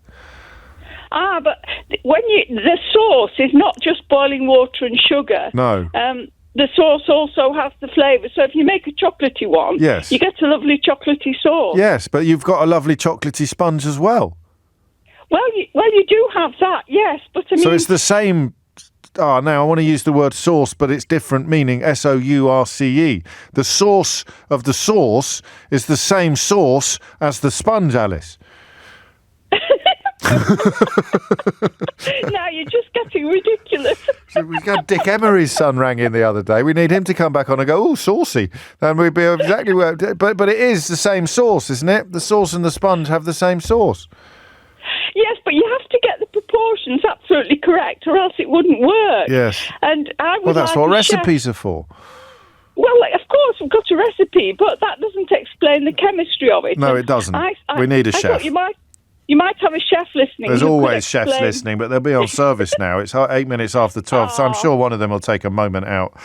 Right, you're on, Alice. I shall try and get you. How do self-sourcing puddings self-source?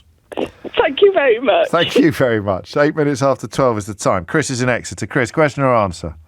Question, please. Carry on. So, when you have a drink, any liquid, yes.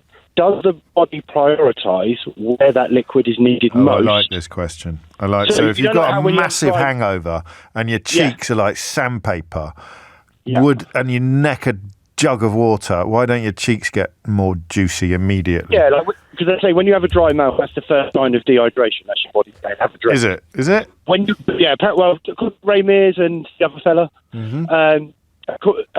But whenever I have a dry mouth and I have a drink, my mouth isn't. So how does how does the water know where to? So where does the water? So you drink, you're dehydrated. Where does the water go first? Yeah, how does the body prioritise it, or does it prioritise? It's a great question. It's a really good question. 9 minutes after 12 is the time. 0345 6060 973 is the number you need to provide the answer. I stopped making the promise for a one laugh out loud moment every week on this. But it's nice that Phil is still counting and he's already had his. I used to say, I might start saying it again, I guarantee that by 1 o'clock today, you will know more than you do now. This is every Thursday from 12. I like to think it applies to every hour that we spend together, but this hour in particular. And also, you will have one laugh out loud moment. I'll just take this. I don't deal with text much during this part of the programme, but I'll tell you, what the heck is a self-sourcing pudding? I should have explained. So you've got a bowl, and you put your batter in a bowl, like one homogeneous bowl full of batter, and then you put it in the oven, and when you take it out, you've got a sponge pudding top and a wet sauce bottom. So a self-sourcing pudding. So it's not like you put your sauce in and you put your pastry on top or your sponge on top. It's just one thing. It's one, what's the word I'm looking for? It's one thing. It's not one ingredient. It's one thing. It's one substance that you make. You mix together flour, eggs, cocoa, flour, what else? Sugar, lots of sugar. And you stick it in the oven thinking that it would come out like a cake or a mousse, but actually it's cake on top, liquid underneath. Business at the front, party at the back. It's the mullet of puddings, isn't it, really? Matt's in Chesterfield. Matt, question or answer? Question, please, James. Carry on. I want to know why we find beauty in inanimate objects. What's the point? What's the evolutionary benefit to find a waterfall beautiful, for example? What a lovely or a sports question. Car. What a beautiful question. Thank you.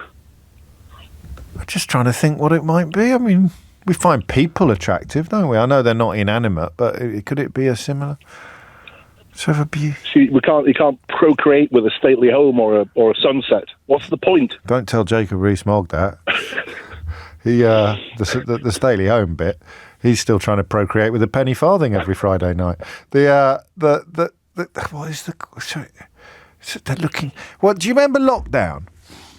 Yeah. The thing that struck me about lockdown, I didn't notice it until about halfway through, is that I really missed big skies. Uh-huh. I really missed that sense of smallness in the universe, you know.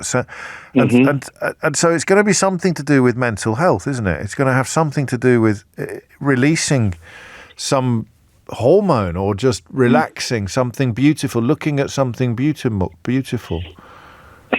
Giving us I lived in the Middle East, James, for a while, and when I flew back to Manchester, the green from the aeroplane window was pleasing to my eyes. Yeah.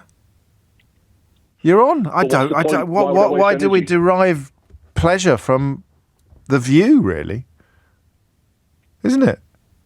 Regardless of the view and a waterfall. And that's still a view. That's still a view. The view you're looking at. It's a view. Something you see gives you emotional pleasure.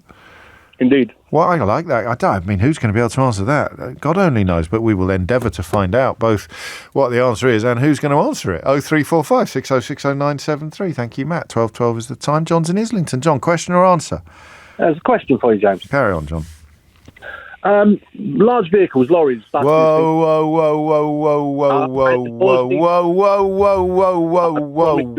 No, hang on, Keith. This is Jake's not done this before, mate. We've got a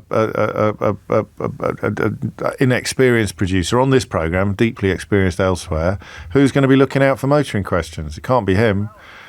That's not the point, is it? John, we don't really do motoring questions, mate. Yeah, well, you'll do this one because you love me. Is it like hardcore, absolutely inescapable motoring question? We can't pretend it's philosophy or something else. Yeah, it's more specifically about their wheels. It's a question about bloody wheels? It's wheels. All right, then. Well, you're here now, aren't you? It'd be rude to bin you off 7 times. Go on. Big vehicles, hubcaps, the front wheels stick out and the back wheels go in. Right. Why? You Google any picture of a London bus or a lorry and you'll see the front wheels, hubcaps stick out. Yeah. Go in. Yeah. That's not as bad as I thought it was going to be, actually, John. Told you. No, you did. So, the hub is it the hubcap or just the wheel nuts? The whole cap sticks out. It's the whole cap, yeah. So if you were looking at it like straight ahead, you've got the tyre, and then you've got a bit sticking out below and above the bottom and the top and the bottom of the tyre, and then at the back of the vehicle, you wouldn't see anything except the tyre. It goes in, yeah, exactly. All right, I don't know. I'll find out for you. How am I going to jot this one down in my notes? So John, wheel hubs. Wheel hubs. Wheel hubs is fine. Yeah, hubs. Thank you, John. Don't take that as any form of softening on my rule that we never have motoring questions. Yeah, Keith points out we have actually done them. What was the motoring topic we did the other day? We did ULES. Yeah, but why people love their cars isn't a motoring topic, Keith. It's philosophy and psychology, isn't it? It's a sort of human nature. It's a question about why we do the things we do. It's not a question about parking tickets or motorway lanes. It's 12:15. James O'Brien on LBC. James O'Brien on LBC. 12:17 is the time. I don't normally interrupt Mystery Hour for politics, but someone called Andrew Bowie, who has got a tick, so he must be an actual MP up in Aberdeenshire and Kincardine, has tweeted this morning, "We'll never impose unnecessary and heavy-handed measures on the British people." And then he's got a lovely red cross, like a big X, and it says, "No taxes on eating meat." And then another X. No new taxes to discourage flying. No diktats about sorting your rubbish into 7 different bins or car sharing. No orders to get expensive insulation upgrades. There are days and there are days, aren't there, where you sort of think, I know how mad everything is. I know Brexit broke the relationship between observable reality and political rhetoric. I know that democracy can never recover until people telling lies stop being rewarded with the votes of the people being lied to. And I know that none of that can happen while most of the media consists of sycophants and clients. But the day on which an actual Prime Minister would come out and announce a ban on something that didn't exist is not a day I ever thought would dawn. I already worry that with 6 weeks until publication, my new book, How They Broke Britain, is going to be out of date because the madness, the lunacy, the absurdity and the corruption that it describes is in danger of being overtaken by events. We're all right so far, but I wish I'd had time to include, even in the last line of the book, it would have been a perfect last line, because Liz Truss is the last chapter. It ends with her being slung out and Rishi Sunak coming in, and I could have said within a year or within 18 months, Rishi Sunak would be promising to ban things that didn't exist. So early hopes that he might mark some sort of change with the recent past were dashed. They were dashed the minute he reappointed Suella Braverman, of course, but the level of madness, I'm afraid, is the only word I can think of, that it takes not only to announce a ban of something that doesn't exist, but then to get these weird little MPs and client journalists queuing up to cheer it. He's banned meat taxes. Oh, good old Rishi banning meat taxes. Where are the meat? There aren't any. Some days, as I say, you just do not know, do you? 19 minutes after 12 is the time. I think we'll put Andrew Bowie in Idiot's Corner. Although he hasn't contacted the show directly, his tweet has flashed in front of me. There's a rather brilliant reply to it, actually, by a Twitter account called Supertansky, it's Tanya, who's rung into the programme a couple of times. I enjoy her work on Twitter. She says, Andrew, help. I'm stuck in a car share on the way to the airport with 7 bins full of meat. This is serious. Please reply. It's very hot in here due to all the black market insulation. This is an emergency. That's very funny.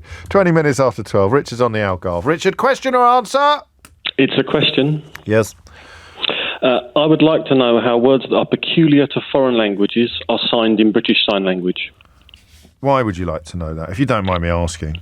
No, that's a very good question. It's because my wife says it's a stupid question, so you have to ring that bloke up on the radio and he'll find the answer. But you framed the question before your wife was so unconscionably rude to you, Richard. So where did your interest come from? Yeah, it was just one of those things. We were talking about sign language. My wife has wanted to learn sign language. I said, well, so we have words in Portuguese that don't translate directly. I said, well, how would you say that? In English, like what? Well, in Portuguese, the best word I can think of is saudades, which is, it's often translated as homesick, but it's not homesick. Because, for example, you would say that you have saudades for your mum's cooking, or saudades for the smell of the grass when your dad's cutting it. It's not homesick. So it's a relationship between missing something and home, but not missing home itself. Yeah, you can even say you have saudades for a meal that you haven't eaten for a long time. It's not necessarily homesick. It's a complicated... So it's nostalgia. It's a great word. So the Greeks have a word philoxenia, which we would translate as hospitality, but it means much more than hospitality. It's almost like a sense of duty, a sense of responsibility to a guest, to look after them. I imagine the answer will be you just go for the nearest word. But I would ask. That's not a translation. I mean, for example, I'll give you one more example. I know it's not.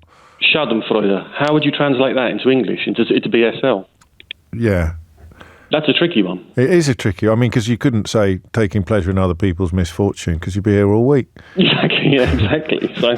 So peculiar foreign words peculiar to a foreign language that don't have a direct British translation, how would they work in sign language? Yes. I like that. Thank you very much. Thank you very much. I think your wife is wrong as well, Richard, for the record. She's often wrong, but it's rare I can tell her. Yeah, exactly. Be careful. 22 minutes after 12. Of course, this is Mystery Hour, so there is always the danger of a violent reverse after I say something's very silly and it turns out it's not, or I say that's a very good question and events transpire to deliver the conclusion that it doesn't. Colin gets this. A few people have sent in various iterations of this joke, but I'm going to choose Colin's, partly because I forgot to read them out earlier. Colin writes that in the 2024 Conservative Manifesto there is going to be a ban on dragons and magic. I think that we're possibly giving them ideas there, Colin, and of course a ban on dragons might deplete the cabinet somewhat, so they'd have to be careful about that. It is 23 minutes after 12. Neil is on in South Hams in Devon. Neil, question or answer? Answer, James. Carry on. 42. That's not the question, though, is it? Clever clogs. No, it's not. No, the answer's about the self-sourcing pudding. Now, hang on. I may have made a mistake here, because some people are telling me there's a self-sourcing pudding where you pour a sugar and water syrup over the batter and cook it, whereas I was describing something different from that. What are you describing? The one I described, or the one that my texts are telling? Yeah. Okay, well, you go first. So what I think you're talking about is hot chocolate fondant, which is the chocolate sponge with the chocolate sauce in the middle. That's what I was talking about, but I'm not sure that's what Alice was talking about. But go on. I can explain the other one for you as well. Oh, perfect. Go on then. So the hot chocolate fondant, the vast majority of people, certainly in the UK, will have seen is, you were right, an uncooked sponge. Yeah. The original came from a chef called Michel Bras, who was a 3 Michelin star chef in France, and his recipe was called biscuit coulant. So basically, the outside was a denser sponge. It had things like rice flour in it, things like that, and then it had a ganache in the middle. So you would make the ganache. So the chocolate ganache like you would normally make, but instead of using cream, you would use water and cream. So when you then chilled it, so you had to chill it sort of almost above freezing so it didn't go grainy, you then put that into the ring, which was lined with parchment paper. You put the batter in to make for the sponge on the outside, and then you cut the ganache and you put that in the middle and you baked it. So it was two separate entities. It was two. So that's not a self-sourcing pudding. That's the opposite of a self-sourcing. Well, it is. Yeah. No, because when you cut into it, it had a proper chocolate sauce inside it. But it's not self-sourcing. Whereas, well, yeah, it is, because when you present it, it comes out and it looks like the chocolate fondant that most people in this country would see, which would look like a sponge. I don't want to get stuck on this. But I think we understood a self-sourcing pudding. Oh, okay. I think I understand what you mean, but that's definitely not what Alice meant. She's talking about where, like a creme caramel. No, she's not. She's talking about like, I mean, you're the expert, but you make a batter. Yeah. And when you take it out, you only stick a bowl of one thing in the oven, but when it comes out, there's a sauce underneath and a sponge on top. So basically, what happens? The batter then separates. So it's uncooked. So it's uncooked batter at the bottom. Sort of, because what happens is when you obviously heat the batter up, the batter becomes less viscose, and then the sauce elements drop to the bottom. So as you continue to cook it, the sponge obviously then sits on top of the sauce elements. When you turn the bowl out, the sauce. So there's stuff in the ingredients. So they do separate the stuff. So if you did a chemical analysis of the sponge and the sauce, they wouldn't be identical. No. Okay. No, they would still contain same elements. Of course. But the heavier ones would obviously then drop to the bottom. And there wouldn't be any baking powder or flour in the sauce, would there? Or nowhere near as much, because that's cooked now. No, because that. So the baking powder this is really would. Interesting. Butter. So you're talking butter, sugar, eggs, flour. Yeah. And then. Yeah.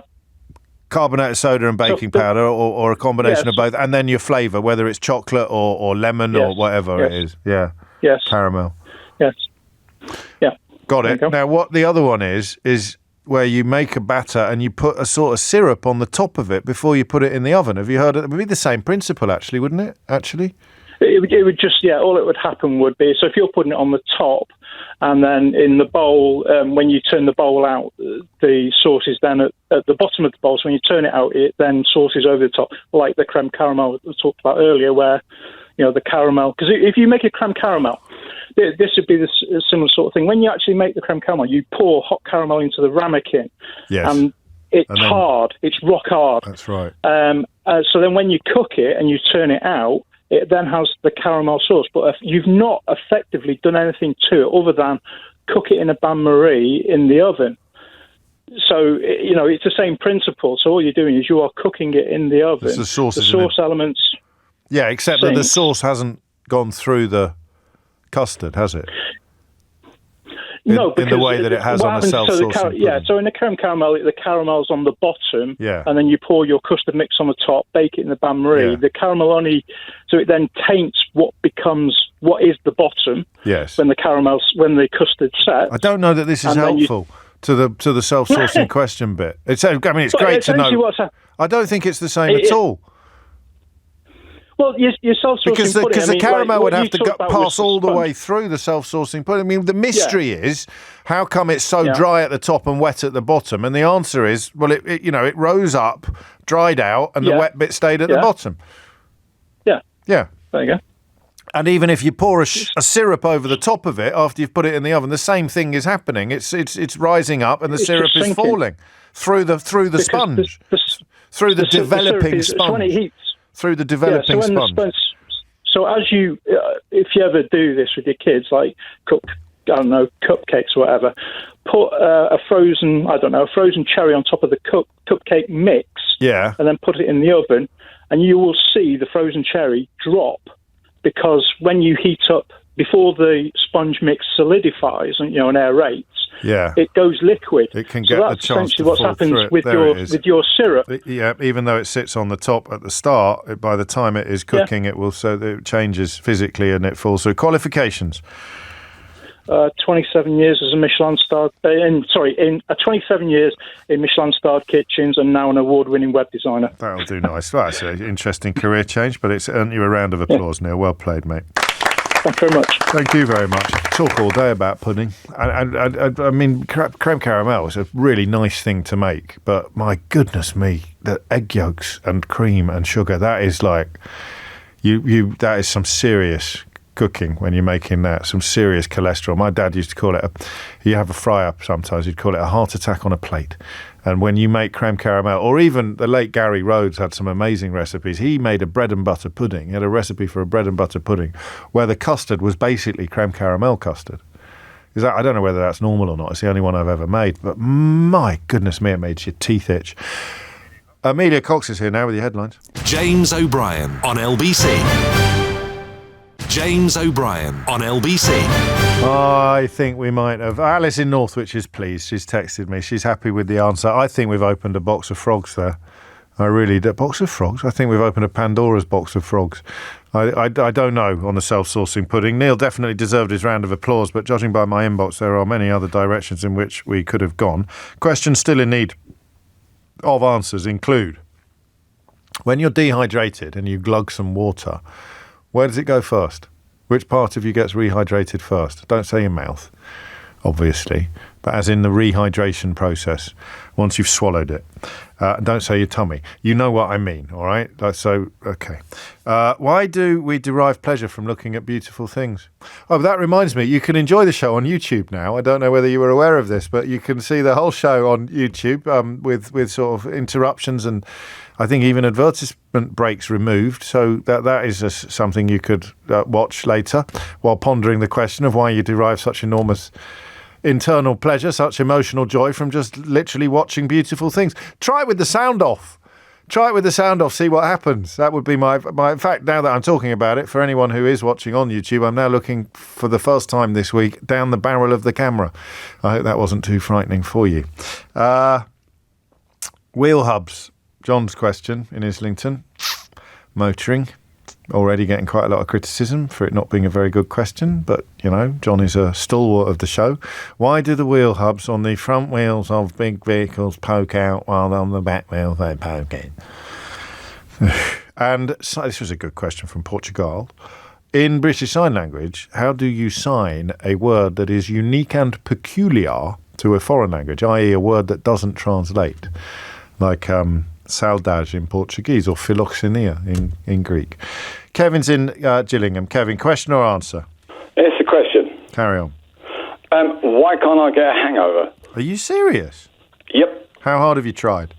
Yeah, I'm 48 years old. So, yeah, seriously tried. And so after a proper skinful, you wake up the next morning and you're not feeling anything? No, nothing at all. I've always been curious why, and my friends hate me. I bet they do. I do too, and we've only just met. That's incredible. I mean, do you sleep the same? Yeah, sleep exactly the same, and then I get up for work. I do early morning shifts. I work in a casino, so I have to be there. Do you always drink? Do you drink a lot of water when you're drinking alcohol? Do you have any little tactics when you're on the lam? No, I drink a lot of coffee. What, while drinking alcohol, or the rest of the time? I'll do a couple of espressos while I'm out. Okay. And that's it. And this has been true since you were a teenager? Yeah. I mean, I almost feel that you might be of interest to medical science, Kevin. I'm just imagining whether I'm slightly frightened of what my life might have been like if I didn't suffer from hangovers. It could. I mean, well, that's remarkable. A couple of texts already saying my wife doesn't get hangovers either. It's so infuriating. Have you ever asked a doctor or a I don't know, a landlord? No, just always enjoyed taking a mick out my friends when we go for breakfast the following morning after. And they're in pieces. Yeah. They're giving it the whole never again, don't ever let me ever, and you're just sitting there. I bet you 100% never again. And then I'll basically drive home and go to work. Keith thinks you might always be drunk. You could be existing in a state of permanent drunkenness, but clearly not. No, 2 more texts coming in. All right, you're on. So why does Kevin and indeed Renata and our anonymous texters' wife and others, why do they never get hangovers? Good grief. I don't. Well, it's fascinating. 0345 6060 973 is the number that you need. Tony's in Norwich. Tony, question or answer? Answer. Carry on, Tony. It's a question about the where water goes in your body. Yes. It's osmoregulation. Nearly. What does that mean? Basically, I think the chap that... It's not a great phone line. I think it's just gone. Also, Tony sounded a bit distracted, I felt. I don't know whether that's fair or not, but we can add the word osmo. Do we still have what's it for that other word that sounds a bit... Do we still have that? All right, keep on your toes, mate, because I think it might be popping up today. We shall see. Tim's in Hackney. Tim, question or answer? Hi, James. So, answer to the deriving beauty from nature. You mean just getting a real joy out of just looking at beautiful things? Yeah. Oh, hang on. That reminds me. You can watch the show on YouTube now. If you just do a little search, you can find that we've been up now for a couple of weeks, so there's probably about 20 hours, well, more. Anyway, sorry, Tim. I don't know why those two things just keep appearing together in my mind. What would you like to say? Well, it's quite simple. So I'm a photographer, and it's all about composition. So it occurs in photos and in nature. Really? You've got, like, rules of third, golden ratio particularly, but... it's like there was a photo that went viral in New Year's years ago where I think it was in Manchester High Street where so much was going on and everyone was like, this is an amazing photo, and they couldn't work out why. And it just uses golden ratio, and you see that occurring in nature just as much as you do a photo. Really? Yeah, you've got, so for example, shells or symmetry as well. It's all to do with composition and how that you can capture it. I can see it on a photo, but I mean, looking at why a waterfall then, and not a I don't know a microphone. A microphone uses symmetry. Yeah, but I never get a kick out of looking at a microphone like I do out of looking at a waterfall. No, but you could argue that the design of that would be in the same way. Somebody somewhere might prefer looking at a microphone to a waterfall.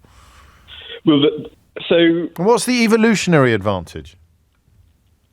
Sorry, it sounds like I'm badgering you. It's a far too aggressive line of inquiry for a perfectly innocuous contribution to the... Why can't I look at a microphone? Where's the evolutionary advantage from getting a kick out of looking at beautiful things? Or just a nice view? Well, there's also, I suppose, colour theory comes into it too. I'm not too well versed on that to define that.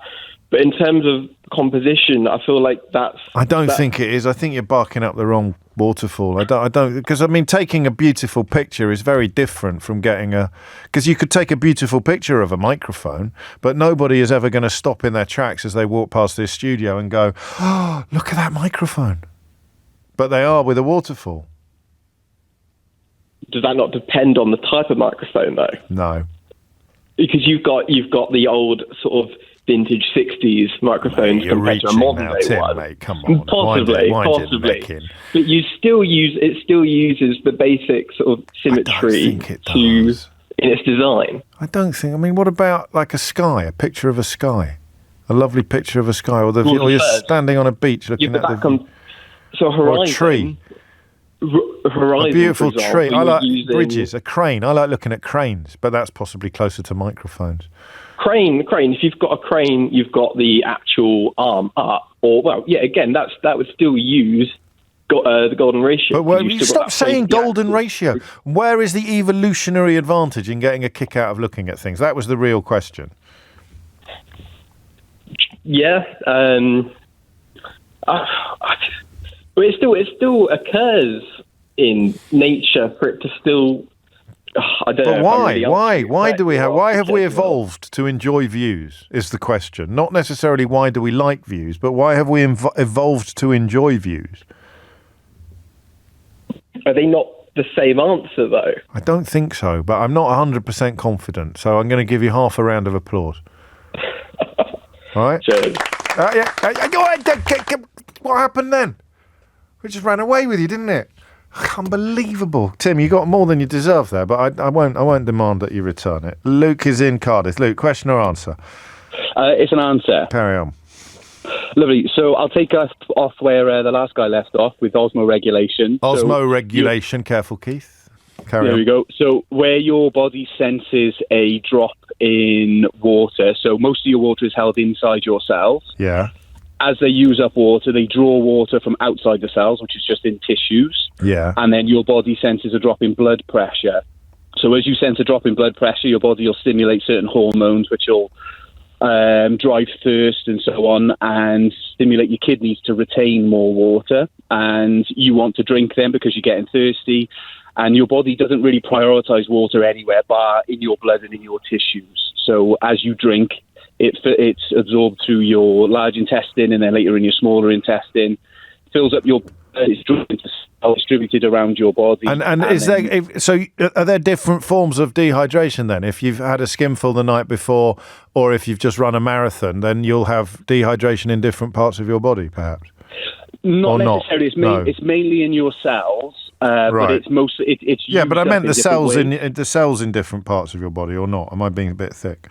No, it might be that it might be used up in, say, your muscles sooner. So if you just run a marathon, it might be taken out of your muscles, but gradually your body will distribute water from other places and evenly distribute it around your body. So it's more a case of where it's burned is more important. So you might use up water in your muscles sooner, but if you've got like an exam, you might be stressed and then you might be sweating and you lose water elsewhere. But this also feeds into the other question, which was about the gentleman who doesn't get hangovers. Yeah. Well, you're not allowed to do that, sadly. Okay. I wish you were now, because I bet we don't find anyone who can, and I'm going to regret it for the rest of my life. Is there anything I can do with Kevin that would allow me to adopt some of his superpower? No, what a ridiculous question. What am I going to do? Lick his face or something and come away with his magic hangover-proof physiognomy? The only option you've got is to drink a lot more alcohol, and gradually your liver will build up more enzymes to break down alcohol quicker. So he's got a really good liver then? So he's got really good stores. But he was born with that, I think. He didn't sound like a massive drinker. Can you be born with it? Yeah, you could be born with a bigger liver. Some people are just lucky they're born with a bigger liver, or they've got bigger stores of certain enzymes that break down. Really? Oh no, you can. Yeah. I'm letting you carry on with this. It's too good to miss. So you and will he pass that on? Is that going to be hereditary? Potentially. Should have asked him about his parents, shouldn't I? Yeah, I know. I need like a genetic biome for him to figure this out. But, so do I. Yeah, generally you just need a bigger liver. Into my veins. You might have enzymes which break down alcohol, and then as a result of that he's able to get rid of it quicker, but he might have a better response to alcohol, because when you're the morning after, when you're all dehydrated, it's because alcohol suppresses antidiuretic hormone, which is released by your kidneys, and when it's suppressed, your body just loses loads of water. That's why you pee loads when you've been drinking. Yep. And once the alcohol is broken down, gradually your antidiuretic hormone switches back on, and then you'll gradually retain fluid and rehydrate So yourself. you're not weeing out all the alcohol and losing fluid with it, which is not ideal, but it's better than keeping the alcohol in your system. So that you've done that, and on the first question about there's not going to be a part of the body that is more dehydrated than another part of the body. There's going to be an equal spread of cell-based water depletion. Pretty much, yeah. So you hold about 70% of your water in your cells. No, you've done it, mate. 30% is in tissues. You've nailed it. You've nailed it. Qualifications. Massive I am boozer. an alcoholic and a paramedic practitioner. Round 2. I need to give you 2 rounds of applause, so we should have got that bit back from Tim. He had too much. First one for Luke. I don't think we've ever done this before. Certainly not for 2 answers. And another one for Luke, because that was brilliant. Wicked. Thank you, mate. There you go. And a quick shout to John, who's been in touch with regards to getting an aesthetic kick out of microphones. He says, sorry, James, show me a 50s Newman U89 and I'm in a puddle. James O'Brien on LBC. James O'Brien on LBC. 10:01 is the time. Sheila Fogarty back from her confinement shortly. Until then, a couple more questions in need of answers and time for a couple more questions. So we'll do that first. Martin's in Coventry. Martin, question or answer? It's a question. When it rains, why do wood pigeons sit out on rooftops, get wet? They sit still, and all of the birds disappear. Are you sure about how much research have you done into this? Quite a lot of research out of my kitchen window, looking at the flats opposite. They sit on the rooftops, on the aerials. How do you know they're wood pigeons? Would they be wood pigeons or pigeons? No, not scroty feral pigeons. They're proper wood pigeons. Like the proper wood pigeons. Them ones, yeah. Those pigeons. Yeah. And they stay outdoors, and all the other birds take shelter.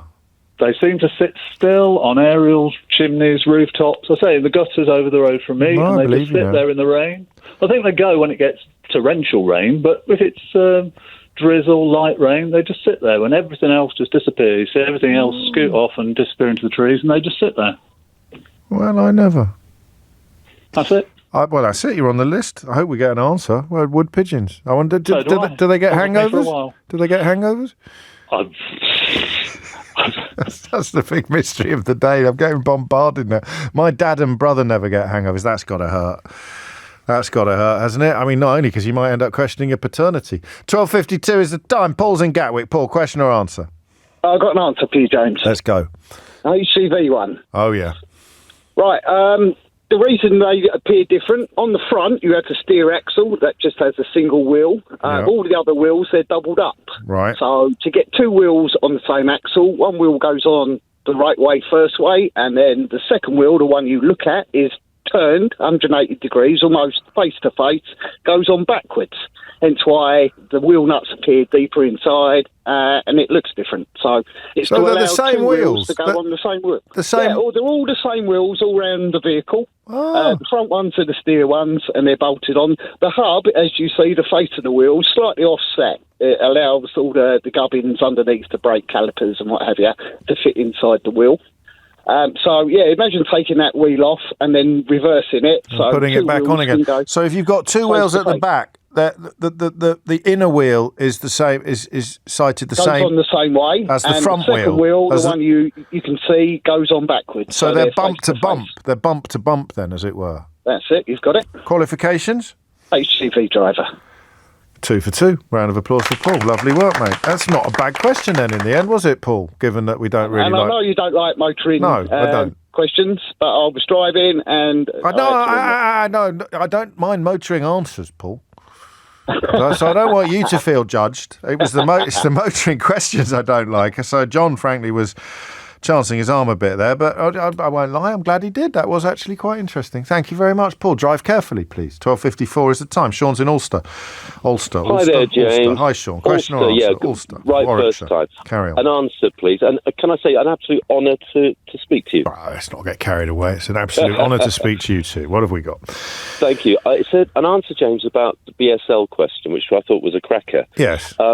It doesn't make any difference if the signer is signing a word in a foreign language or in English.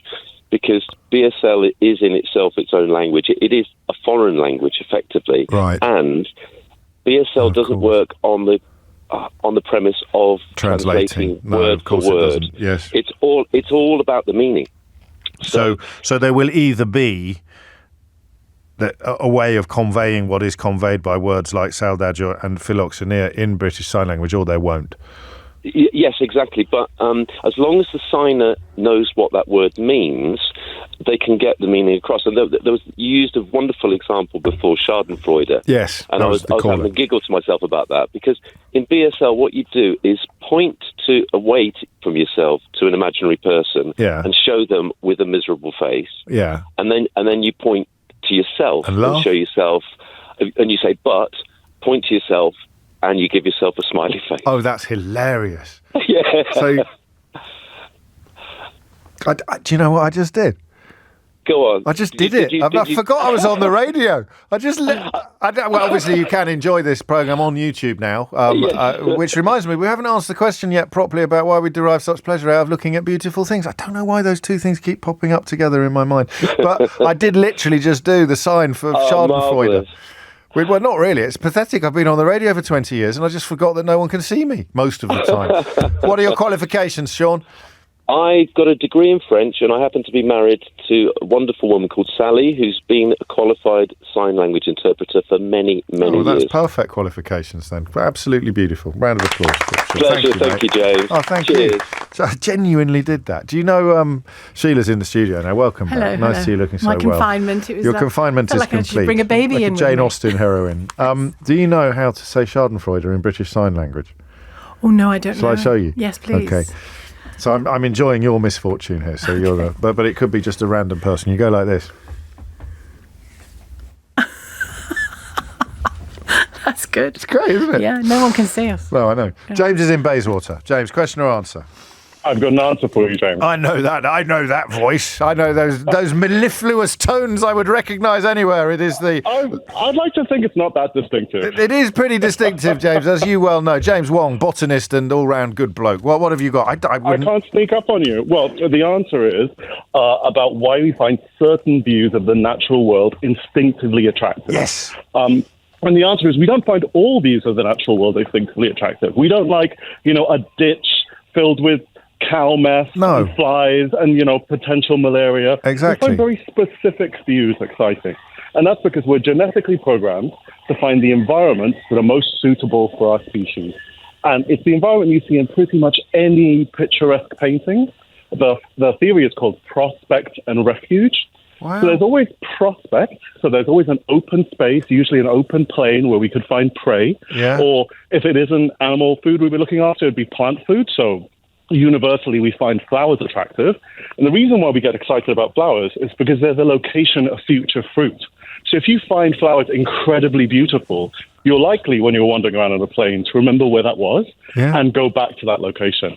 So that's prospect. And then there's also refuge. So there's always a little protected bit. You're hiding away from predators. There's always, in the part of the prospect, there's always fresh water because our species needs that. You mentioned waterfalls.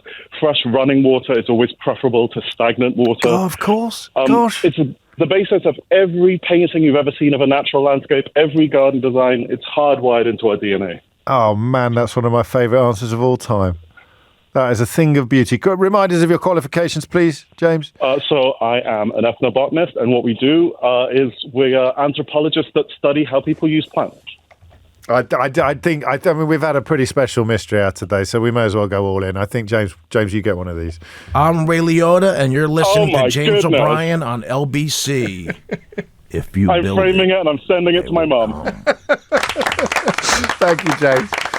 Oh, dear. And if you enjoy James's work and his intelligence, really, and his knowledge as much as I do, then you must download and listen to the Full Disclosure episode that we did with him, I think last year, certainly a while ago, but it's all there in the archive. And that is it for another day. James got a Ray Liotta, so we'll cross him off the list of contenders for the Mystery Hour board game. I think I think it's got to go to Luke, hasn't it? Who went double. I was tempted to give it to Alice. I don't know whether I've given Alice one before, but anyway, it goes to Luke for the double answer on hangovers and hydration. If you missed any of today's show, you can listen back. We didn't. Yes, we did as well, and that's well. He didn't really explain why looking at people would be beautiful. But anyway, you can listen back on Catch Up on Global Player, where you can find all of LBC's shows to catch up on. That's just basic reproduction, isn't it? As well as the world's biggest podcasts. Rewind Live Radio on Global Player. Download for free from your app store or head to globalplayer.com. 4 o'clock, Tom Sawbrick. Sheila Fogarty back with you now. James O'Brien on LBC.